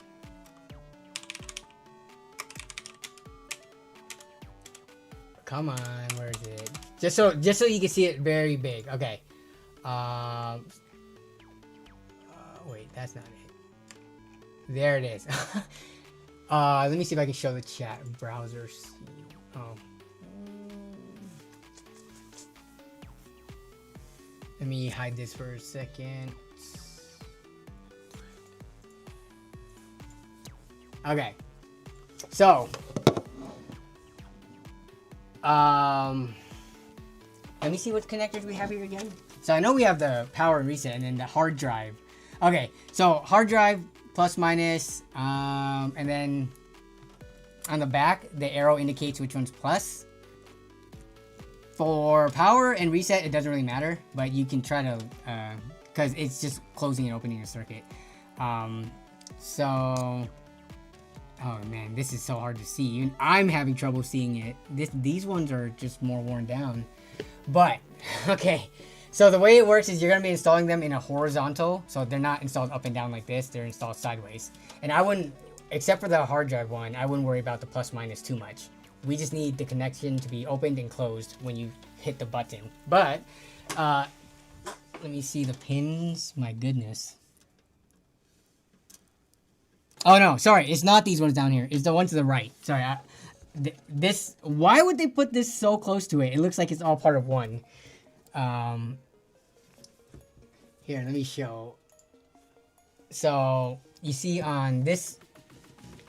So yes, these are unrelated. This first set of 4. You want these ones right next to it. You can barely see it, but those are 2 separate connectors. You see the little gap right there? Yes. Okay, so we're focusing on the ones on the right side of the gap. Okay? Okay. So now we take a look at, that's what this diagram is. So your hard drive ones goes in the bottom left 2, the hard drive, with the plus on the left side. So it would go in, so I'll just hold this out of the way. And we can split this, it's fine. So here's your hard drive one.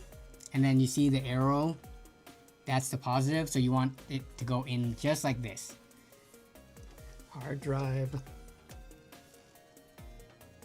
That little plus sign right there. Yep. And then bottom left 2 on that side of the gap. Doesn't matter which of the 2. As long as it's in. Okay. All right, let's see. No, you're on the top side. So we want to move it to the bottom like that. Got it. Okay. Not bad though. So next is gonna be reset, which is the next one over. So right next to it, you got the reset switch. And this one, orientation doesn't matter. But you could also have the text facing down or the positive on the right as well. On the bottom next to. Yep, right next. So the pin 3 and 4.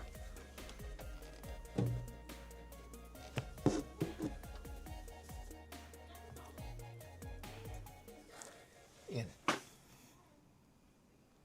Yep, that's perfect. And then the power button goes right above the reset.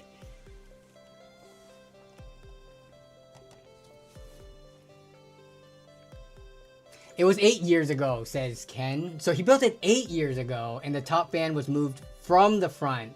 Oh, because the AIO doesn't work at the top. Okay, got it. Yeah, so they do sell these front to back configuration. Yeah. Power with an arrow. Mm-hmm. Goes right above reset. Does it matter direction? No. That was the hardest read so far.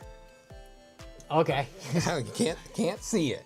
Yeah. Even I tend to struggle sometimes depending on the case and lighting and things like that. Okay, so we got that on. Now, oh wow, we're almost done. All we got to do is put in the most important part of a gaming PC, in my opinion, the graphics card. And this is what allows you to play games. This is like your eyes and how it connects to your brain to get a visual signal, essentially. so is this looking at colors and pixels and movement and This does videos, this it's does happening the fast? processing, yes, of like putting the geometry, the textures, rendering the game, all of that. It's a think of, so that's the CPU. It's like its own CPU, or there's a GPU, graphics processing unit. There's a die under there, similar to a CPU, except this is dedicated with, for the most part, visual tasks. Though these days, people use them for AI and other things as well, mining, cryptocurrency, all of that. But in terms of like for a normal person's use case, like that's where we're gonna connect our like monitors into, so to generate the image, and then when you run games, it's gonna share the load. The CPU does do computations for running games and things as well, but the GPU is gonna be more important for that. Is, I guess, the best way I can explain it in a simplified way. If anyone has a better explanation, I will read it off in the chat. But this goes into this slot right here. So you're going to just slot it straight in, and then we're gonna screw it down at these 2 points.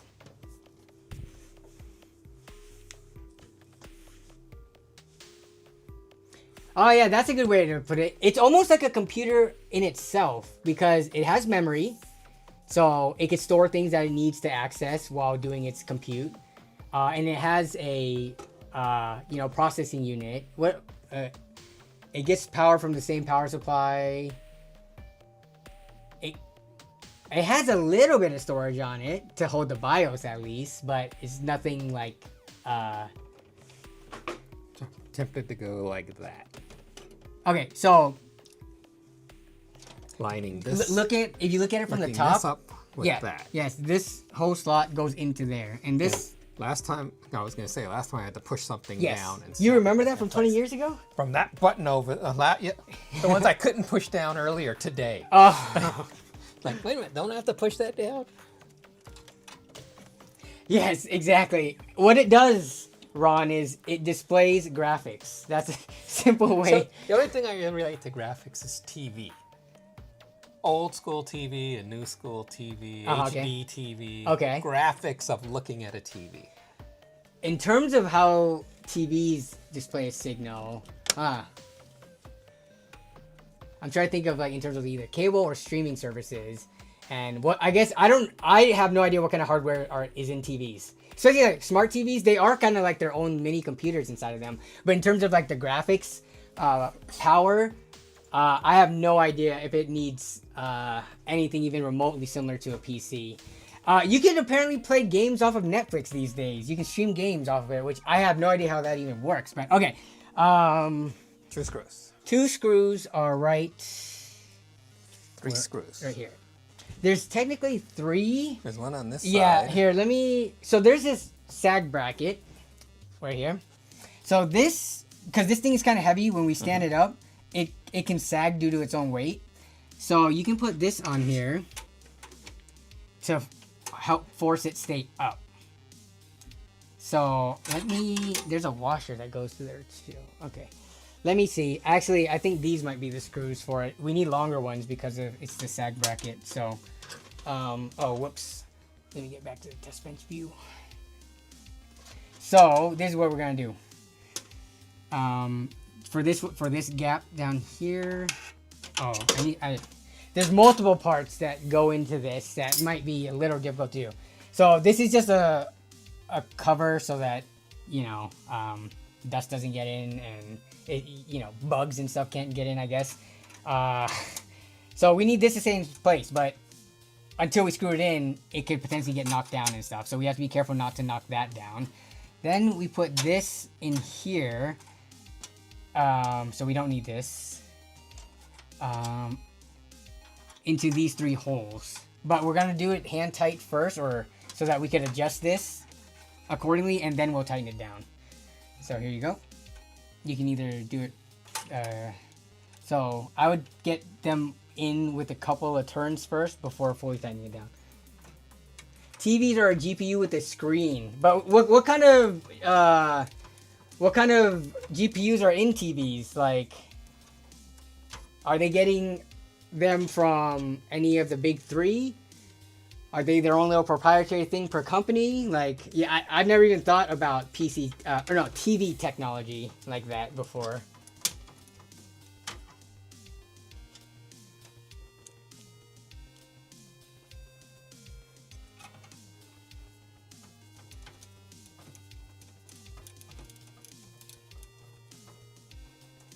Okay, so this is still pretty loose.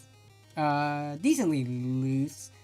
Okay, so this we want to be as horizontal as possible. So I will put, if anything, I usually bias it towards up a little bit because the weight is gonna bring it down a bit. So can you tighten it? Actually, can you loosen those 3 screws a little bit just so that we can get some more wiggle room?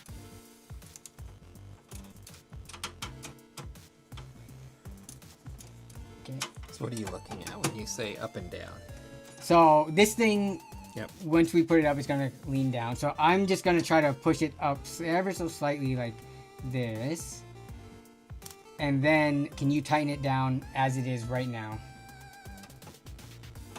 So you can crank those as hard as you can.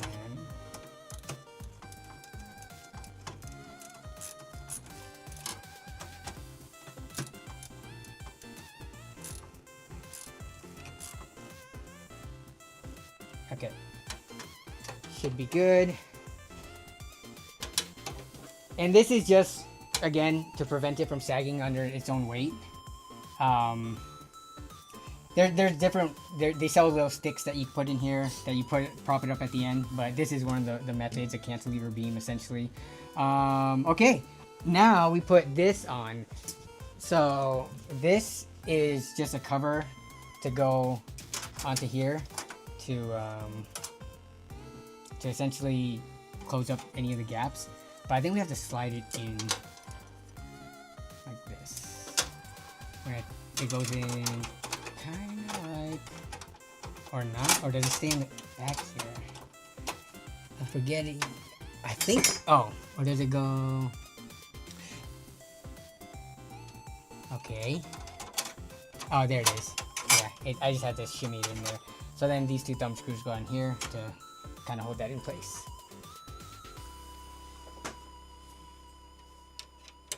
That wiggle test by Ron's a little scary. It was fine. It was fine. Computer parts are somewhat flexible. Yes, we won't forget. We will plug it in. I just want to get this all set, good to go.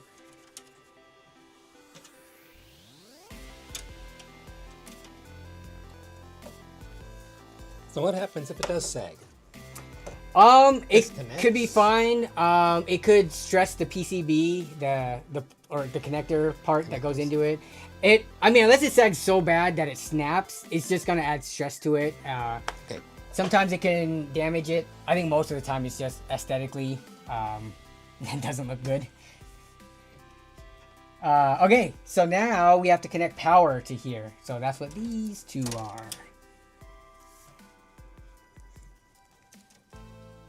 So they're the same connectors. One, it only takes one of them takes the full thing, and the other takes the main 6.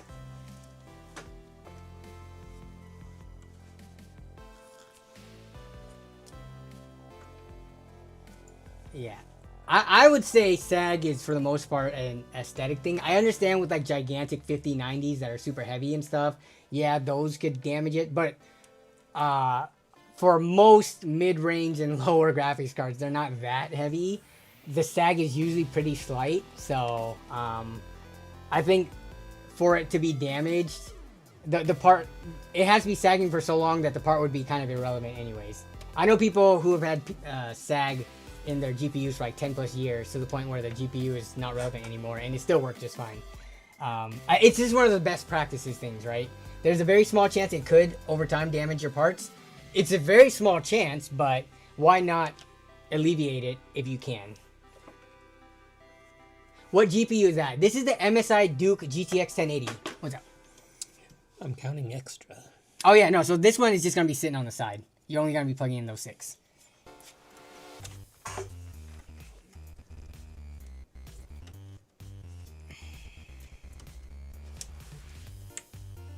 That one snapped, that one I didn't hear or feel a snap. It's fully seated, so you are good to go. Let me see if I can do anything with these cables to make them come kind of to the side. Okay.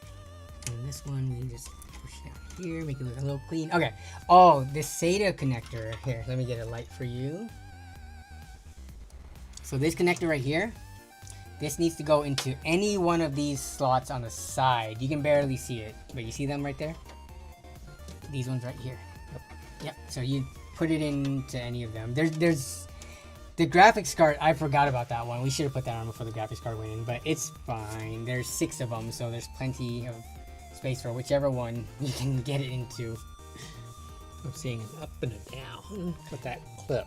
Or just go. No, they're all that clip is facing down this way, so it's kind of like that shape.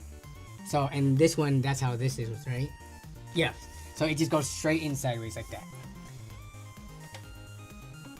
Yes, we are so close to firing this thing up. How are we doing on time? Oh, we're doing pretty good. We've only been building for about an hour and a half.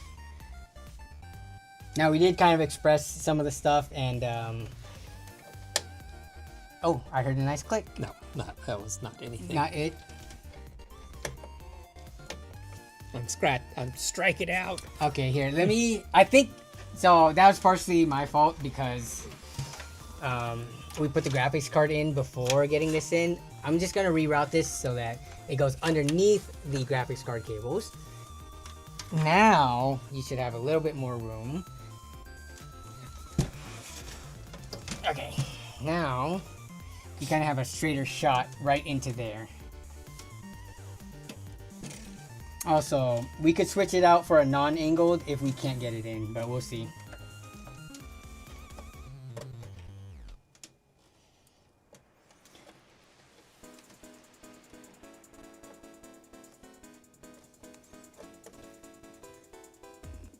Oh, almost there. Just turn it a little bit more.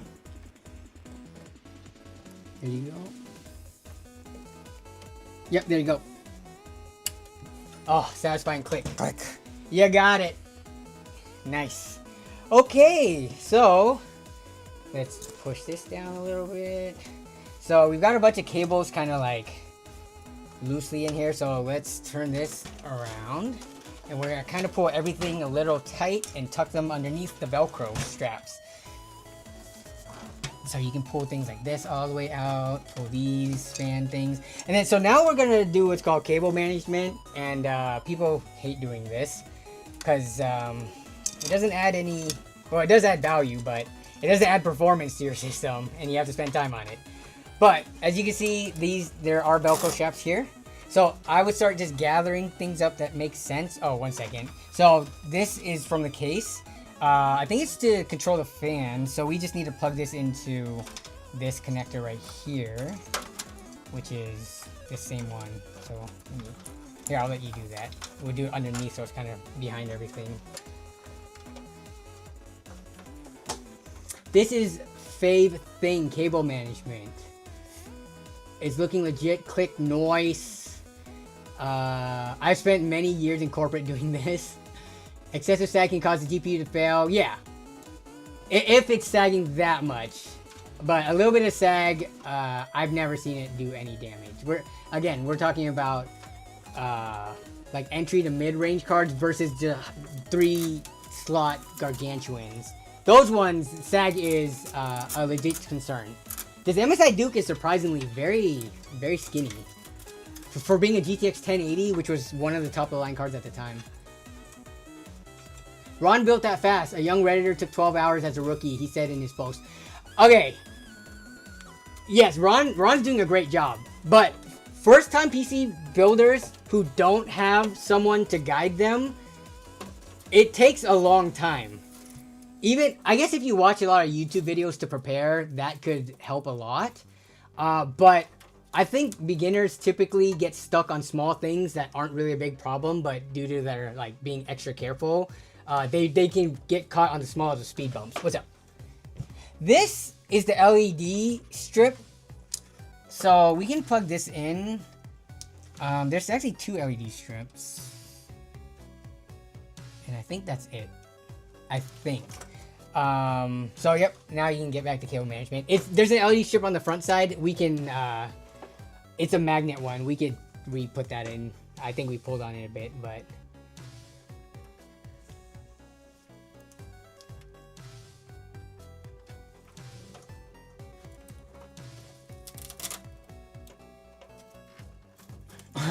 New pole.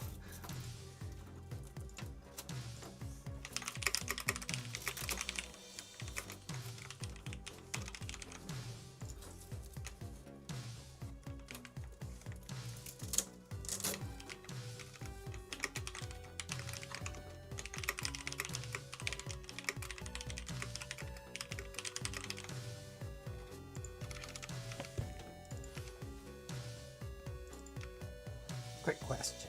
Yes. I have both of these. Mm-hmm. They look like they want to go under here. Oh yeah. Yep. But they weren't, so I stopped. Okay. Okay. Yeah. I could have done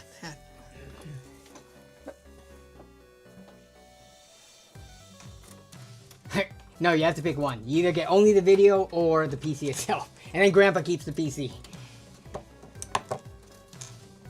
For the grandson that this is going to, how old is he, by the way? About 20. Oh, okay. Oh, 20? Yeah. I thought this was going to, like, a much younger grandson, but okay.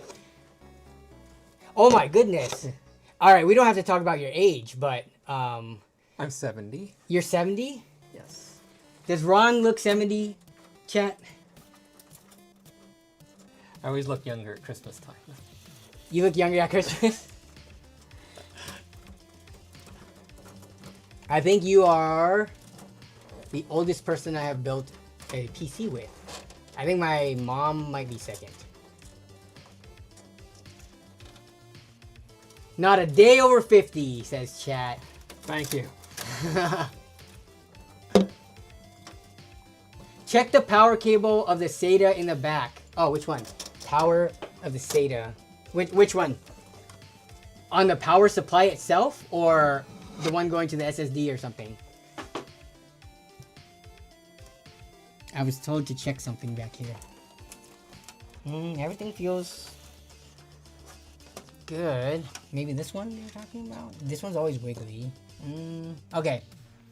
What are these? Oh, yes. And then, so what we'll do here is we'll pull these to the side and route that behind the Velcro as well. Yeah. No, oh yeah. So the SSD,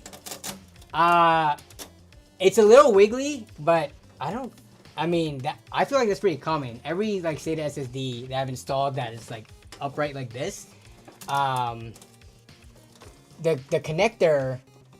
Actually, let me see. Let me take this back out.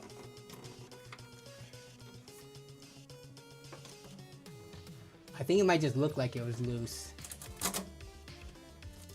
but we've reconnected, or we've taken it out and reconnected, so it should be good. But yeah, I don't like SATA connectors. They're not.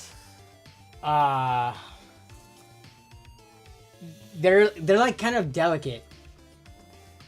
It is so easy to accidentally pull up on these, and you could just snap the connectors on the device, the peripheral side, so easily.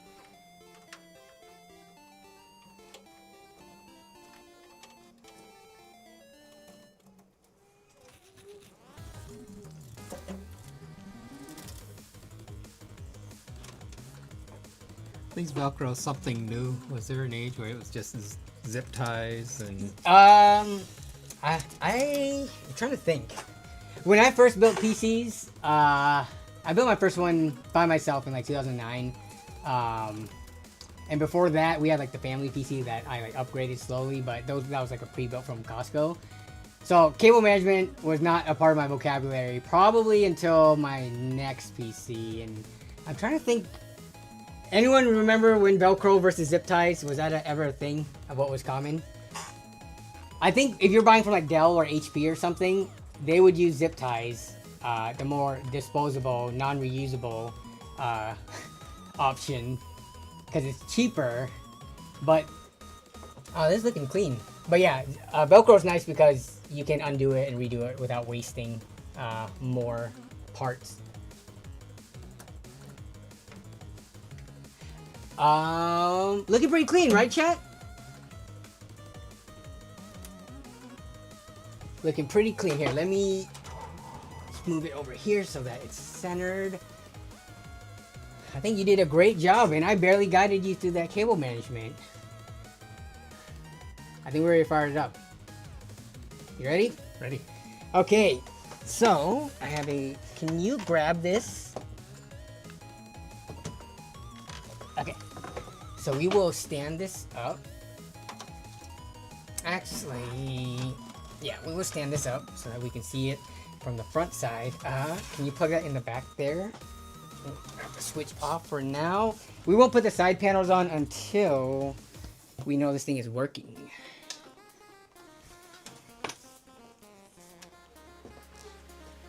Alright. Okay, so now we can turn it so that we can show the class the insides lighting up. Ish. Actually, no. I'm just going to turn it like that so that you can see, and then I will take the other camera.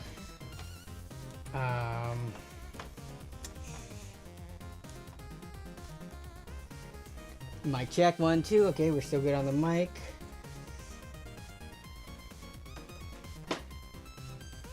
So this is just a portable monitor that is powered by USB, which makes it very convenient. Okay, so 1 second. I gotta get this the best angle on this. Oh wait, so that magnetic strip that I was talking about, you see it up here. So we can actually, let me see if I can pull this a little bit. There we go. So we can get it lined up at the top here.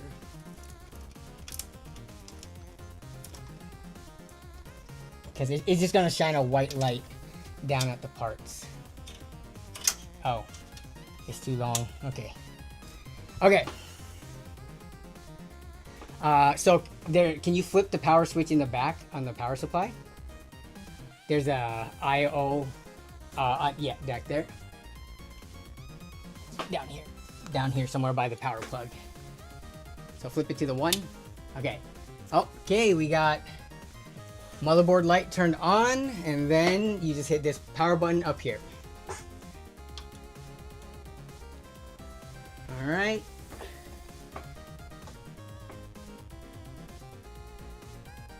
Is it going to successfully post and get into the OS?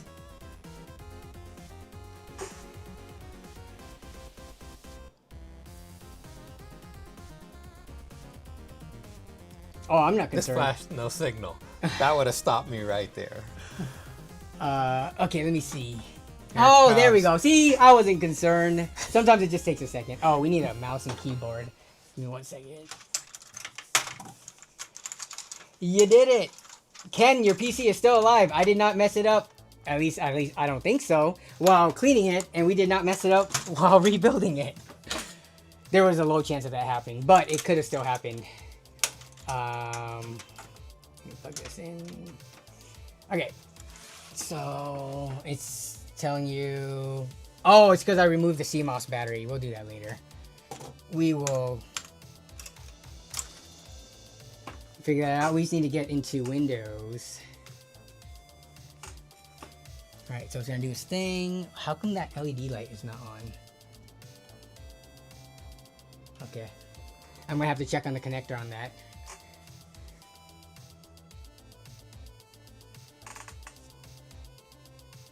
There it is. The Windows loading wheel. So we know we are good.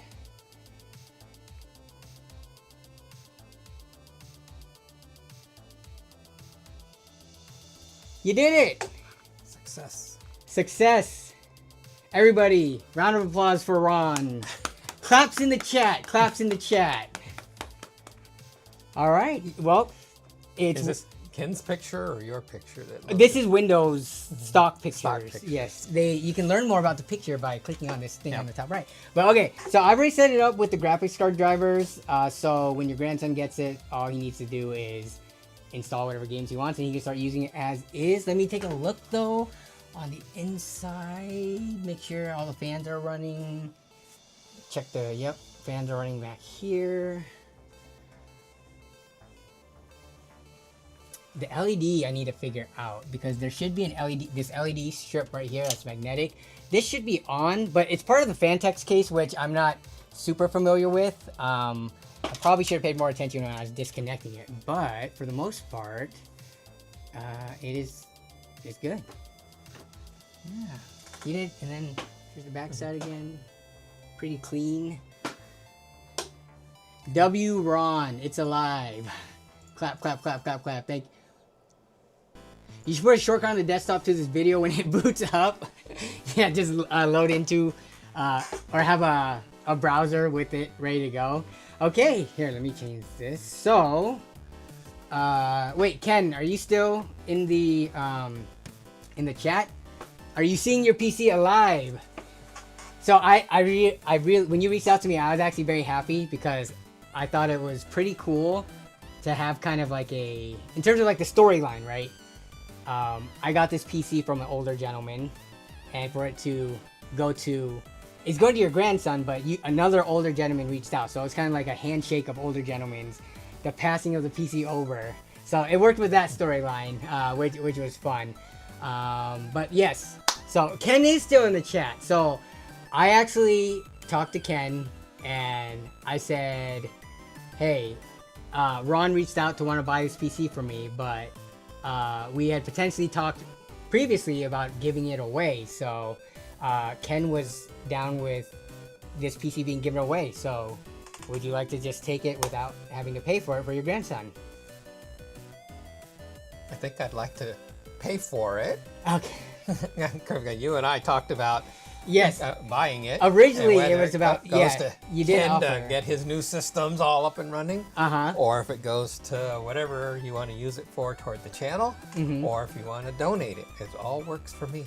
Okay. Well, Ken has his stuff and he's good to go, and he's a-okay with it being donated to you. I think that was the original plan of him wanting to give it away in the first place. Okay. I wasn't sure if I was going to be able to find like someone that I knew wasn't gonna just resell the system, because if I were to just try to sell it on Facebook Marketplace for a good price, someone might just want to pick it up and flip it. But since you reached out, I can trust that you're not gonna do that with this system. You reached out with true intentions of wanting it for your grandson.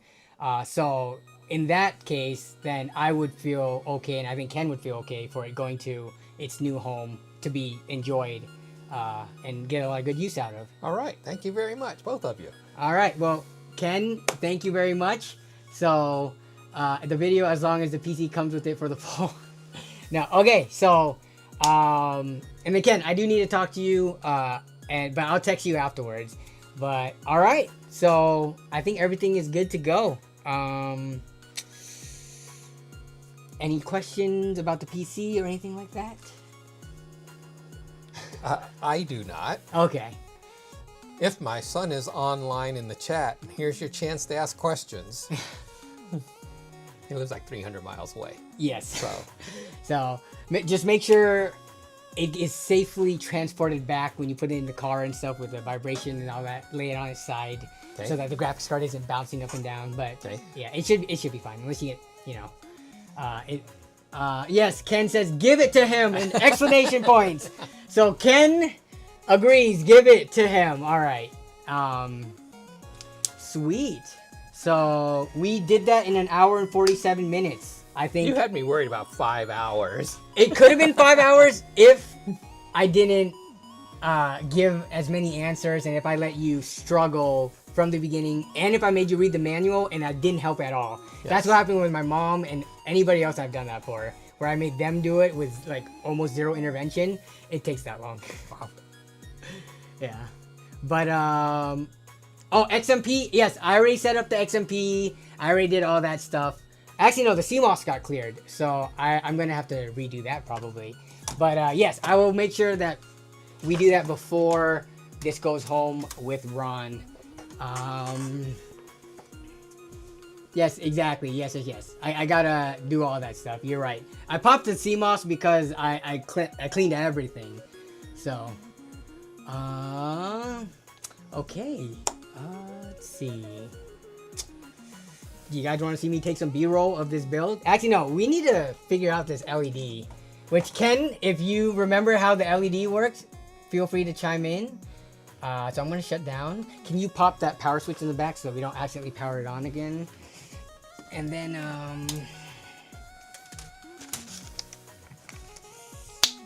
okay. I see a plug-in right there. Yeah, so that's if you want to chain them together. Because Yep. this other end is already plugged in on this side. I'm just curious why it did not detect it already. There's actually two, and I'm going to pop this front panel off again. So you see there's an LED strip down here as well, which is connected here. That's connected there. So, okay, where is this supposed to go, actually? So there is... Oh, there might be a hub. Where did that hub piece go? Oh, no. Oh, no, oh, no, oh, no. Did I misplace something? Yeah, I think there actually is. It's a proprietary hub, too. So, like, it's not just a generic part. Let me see. I might have put it away thinking it wasn't needed. If not, then we might have to go without the LED strip. Where would I have put that thing? We found every other part in screw. I'm looking. I do not see anything in the parts corner. Yeah, what is... Oh, wait, is this it? What is this? No, this is not it. Oh, no, yeah, this is the one. I had a backup case just in case I couldn't clean it. No, this is just a cable, which I do need to give you the box for all the extra cables that... Oh, my goodness. It is such a huge mess back here. I do need to give you all the spare cables. Here, if I can... Oh, here it is. So, yes. Here are some extra things that will also go with the PC that Ken had given me. So, this is the box for the power supply that's in the system.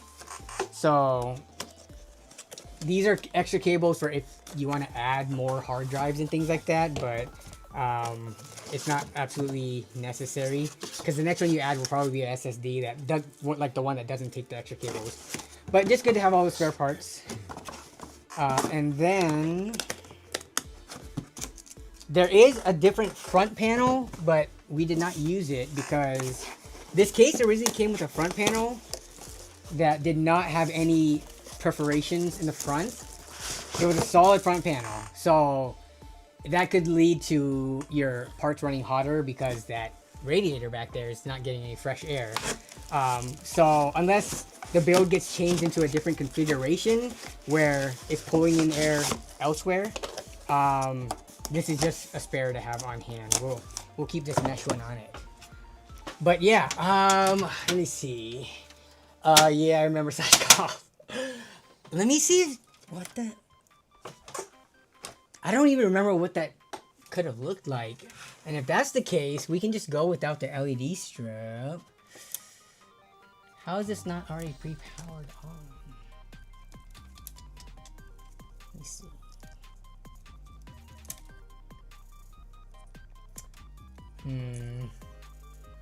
I don't remember seeing a hub back here for this. Actually, now that I'm thinking about it, Ken, do you remember if the LED strips were working? That is the question. Maybe the... oh, wait, were the LED strips even on?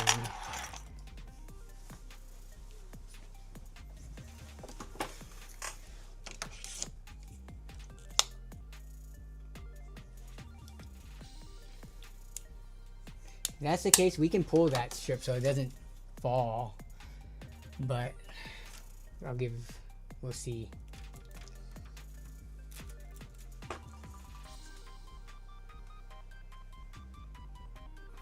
Are you enjoying the retired life, Ron? How long have you been retired for? 8 years. 8 years, so 62. It's just numbers. Us finance people, it's just numbers. My wife's probably correcting it. No, it's not 8 years, but 8 years. What have you been doing with the majority of your time? I could probably guess one of the things you've been doing, but what else? I have grandchildren that come and go in and out of the house. Okay. Yeah, so I've got 2 living with us. And so daughter is in Italy. Okay. So have gone permanently. over there. She's permanently there. Well, for most part. Okay. 3 years or so, and she'll decide if she stays or moves on. Okay. And so the grandchildren, their escape is to our house, and one's now in Italy, and one's just changed jobs. So and we're talking older grandchildren. Yeah. So grandchildren and doing the furniture restoration type of things. Okay. Hobby business. So I feel like there are things I could be doing to keep our furniture lasting longer, like the finishes and the surfaces and stuff like that. The gleam is starting to kind of go away, and you're starting to get down to the actual wood. I might have to get tips from you for that. Yeah, we've had our furniture we've been in this house 7 years now, and we got the furniture right when we moved in, and I have not done any maintenance on them, so they're probably due for something. So I'm gonna have to ask you tips on that. Okay. Yeah. Is there an RGB plug on the motherboard? This is a proprietary connector, so that's why I hate manufacturers that do that. Let me show you the connector. I would not feel confident. It is 4-pin. I don't know if this is a ARGB, typical, 5-volt header though. I would not be comfortable plugging this into a typical RGB header. This is definitely a proprietary connector. But yeah, I don't see anything, no hub. And Ken says he doesn't remember a hub. I don't remember if the LED light was ever even on, because it was tucked in to the top. So it wasn't like it was super apparent. So did you plug the PWM into the motherboard? The PWM. Oh, does the case have a PWM connector? Could it be drawing power from there? Let me see. Let me think. The PWM. So that sounds like, because the fan header from here, it has a SATA connector. And we did plug in the SATA connector. Yes, that's what this is right here. So this is part of the case. It goes to all of that up there. Just pull the strip out. I'm thinking we just do that, because here, I'm going to switch to the other connector. Maybe that SATA power is bad. Could be a small chance of it. And we'll see if this one does anything different. Okay, let's see. Any lights pop on? Probably not. No. On the strip? No.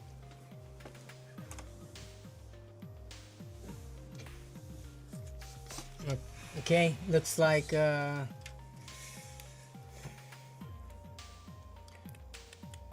me see if let me look up this case. Now, this is bothering me now. Okay, so this is the Fantex Eclipse. 2000, you said 8 years ago? 18? Can I find this? Fantex. It's like this one. Oh no, P400.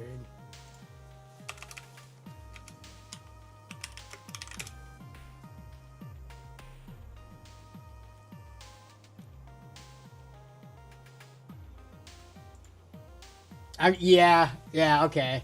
I think we might just have to pull the strip. I apologize that we could not put it back in its exact form. If I did somehow lose that hub. But I thought I had everything there together. Let me check one more time that I didn't stick it in this bag or something.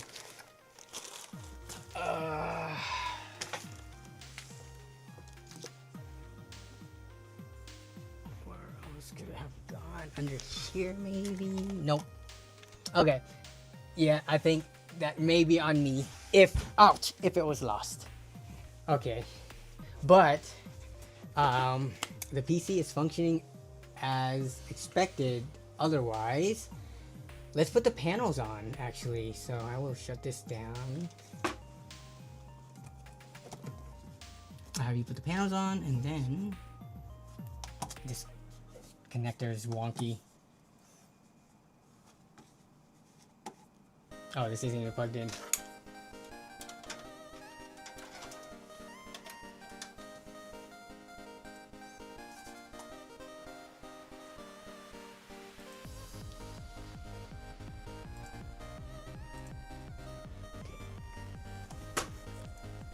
Cool fuzzy slippers. Oh, yo, have you guys ever seen these before? These are awesome. I don't remember where we got these from, but these are just. I started wearing house slippers because my feet are super dry, and it doesn't help to have bare feet on ground making scratchy noises and making it even more dry. But yeah. Okay, so let's get this. So is this upgradable, or is this one of these, you get a bigger one, you return this one to you and say, give it a go again? So it depends on what kind of games your grandson plays. This can still run a lot of modern games, and I did some testing, and it runs all the stuff that came out within the last year or two, like just fine at 1080p resolution, of course. But to upgrade it, you could put a better graphics card in it, and I think it could still do decent. That would be the first thing I would say. Like, if you want more performance out of it, upgrade the graphics card. It might make the CPU have to work harder and what they call bottleneck, and it'll be the limiting factor. But you see if you're okay with that performance level, and you use it for a while, and if once you're like, hey, I'm ready for something else, you just take that graphics card, and then you build a system around that, and then you put this one back in here. So it's usable as is. First upgrade for me personally would be graphics card, because I think that CPU can actually handle stronger stuff. And then once you're ready to upgrade the CPU though, you kind of, I mean, you can keep the case and power supply and stuff, but you're essentially building a new system. You have to buy new RAM, new motherboard, new CPU. You could keep the storage and things like that, but yeah. So I'd say see how he likes it as is, and then graphics card would be the first thing. Okay. I'm gonna pull. Telling you to try different plugs. Does it plug into the top of the case under the power button? Oh. Yeah, maybe some under the power button. So there's nothing down there under the top of the case.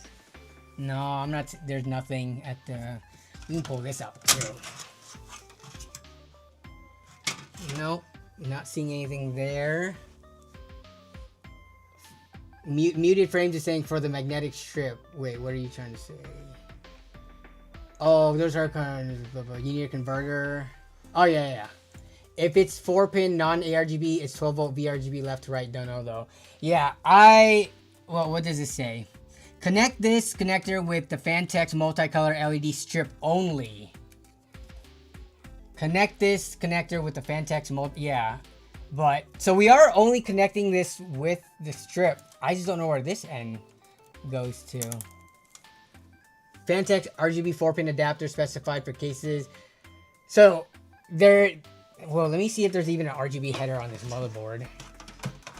Are you familiar with the term RGB? No. So, you know, like on a TV, when you look really close at it, it's just those bars of red, green, and blue, and every other color is made by a combination of the dimming of those and that. So RGB is just in the PC world are just the lights that can be on either the components or fans and things like that, and you can get the different pretty colors from it. So sometimes this is a slightly older motherboard. Oh, wait. But this is already connected. That's what you were talking about under the power button. So there is no hub because the hub is built in. There we go. This is why you guys are here. This is what you were talking about. Which person was that pointed it out? I must have disconnected it from here. I'm guessing. Yeah. Okay, let's get it in. I think that'll actually work. Though, we might have to redo the cable management because everything is connected to each other and it's kind of a shorter run. So here, we'll pull this in here. Can you grab it from that side? Good call on whoever, and you actually identified that, Ron. Well, when we flipped it over. Okay, so you think you can get that in without without us removing the radiator? Good luck. Let me see. I might be able to.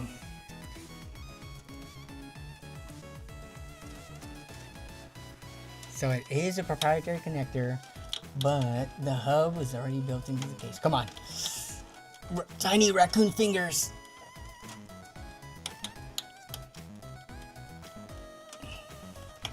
Boom. We did it. Another left-handed connection. Yeah, the left hand comes in handy even though I'm right-handed. All right, now we gotta plug it back in. We gotta show the light working. Here, can you grab the power plug down here?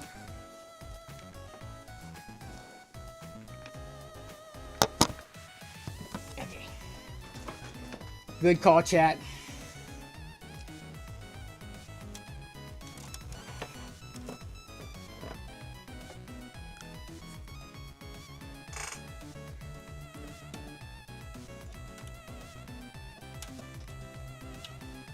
Okay, we're gonna power it on.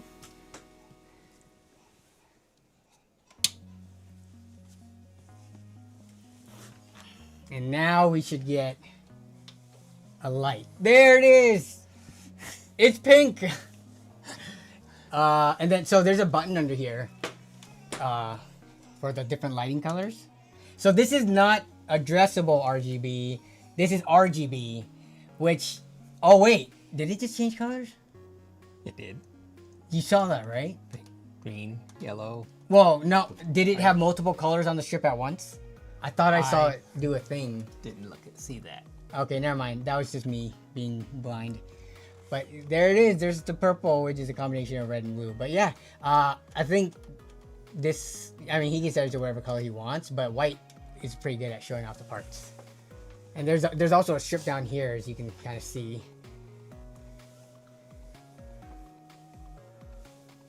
It has an auto mode too. Interesting. Yeah, you probably have to hold that button for it, but okay. I need to get some, or let's put the rear panel on this so we can power this down again.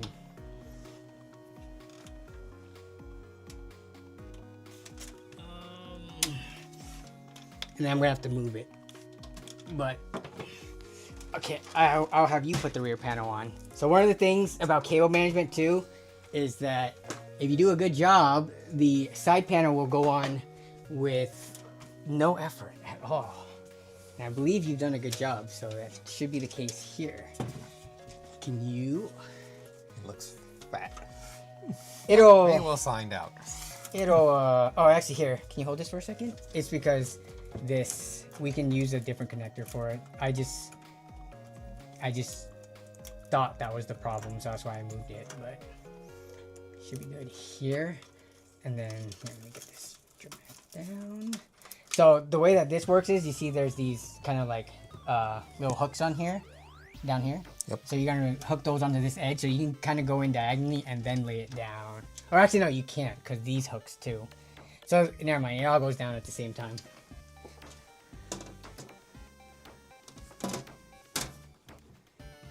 Yeah, so I think what happened with that strip is I definitely, as I was taking everything out, that was on my part for not paying attention. It's not that I'm unfamiliar with the P400. I've built in multiple P400s before. It's been a while though, especially these older models. Yeah, I just didn't remember. This is why you should take great care when disassembling too, and don't just rip stuff out like I did. Okay, side panel looks good. No bulge.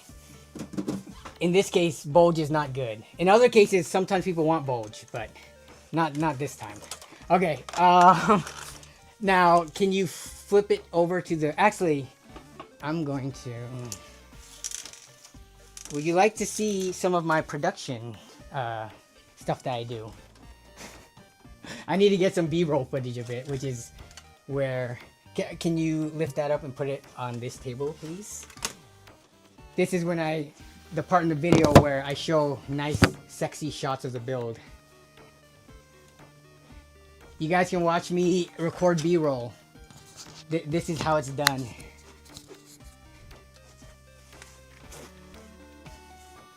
And then you will see it eventually in the video that comes out in a couple of weeks.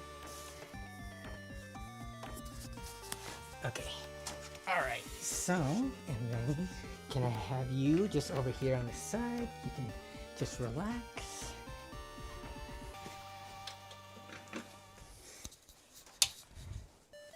I'm going to take off the microphone and go to another room. Oh, yes. Okay. You can use the restroom.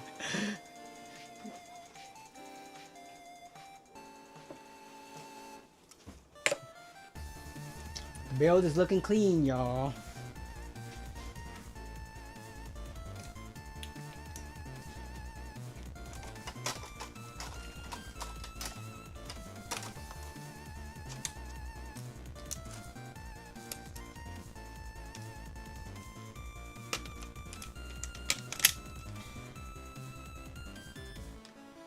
Okay, here we go. Let's get some quick pans of this thing.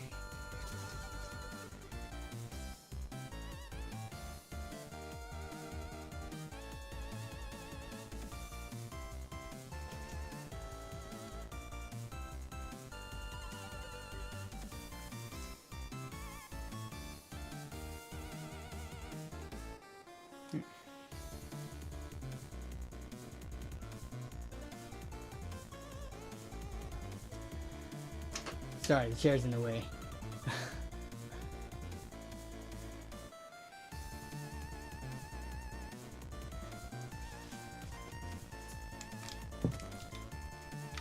Oh, we've got to touch some of these cables.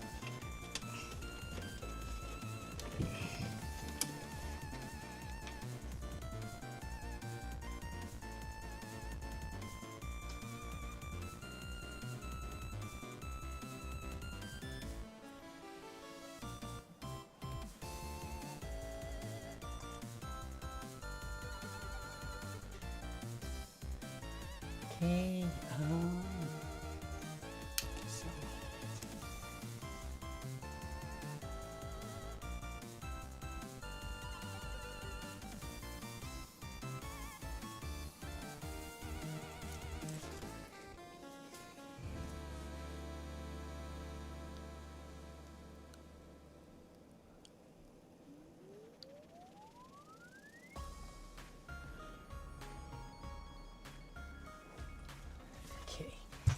And then, sorry, I gotta take the back panel off again after I just had you put it on. We gotta show off your magnificent cable management job. Because it looks great. Shine some light on it.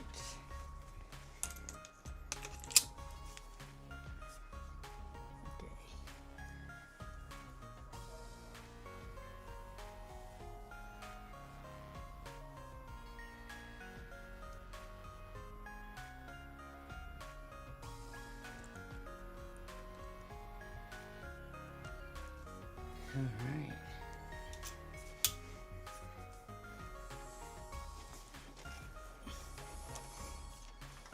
Then I did want to take a couple of pictures of the front.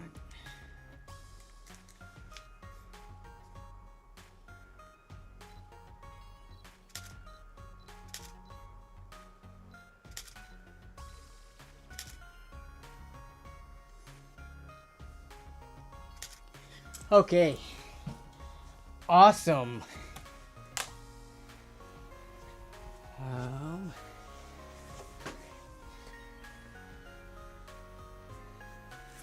We are 2 hours and 13 minutes into stream.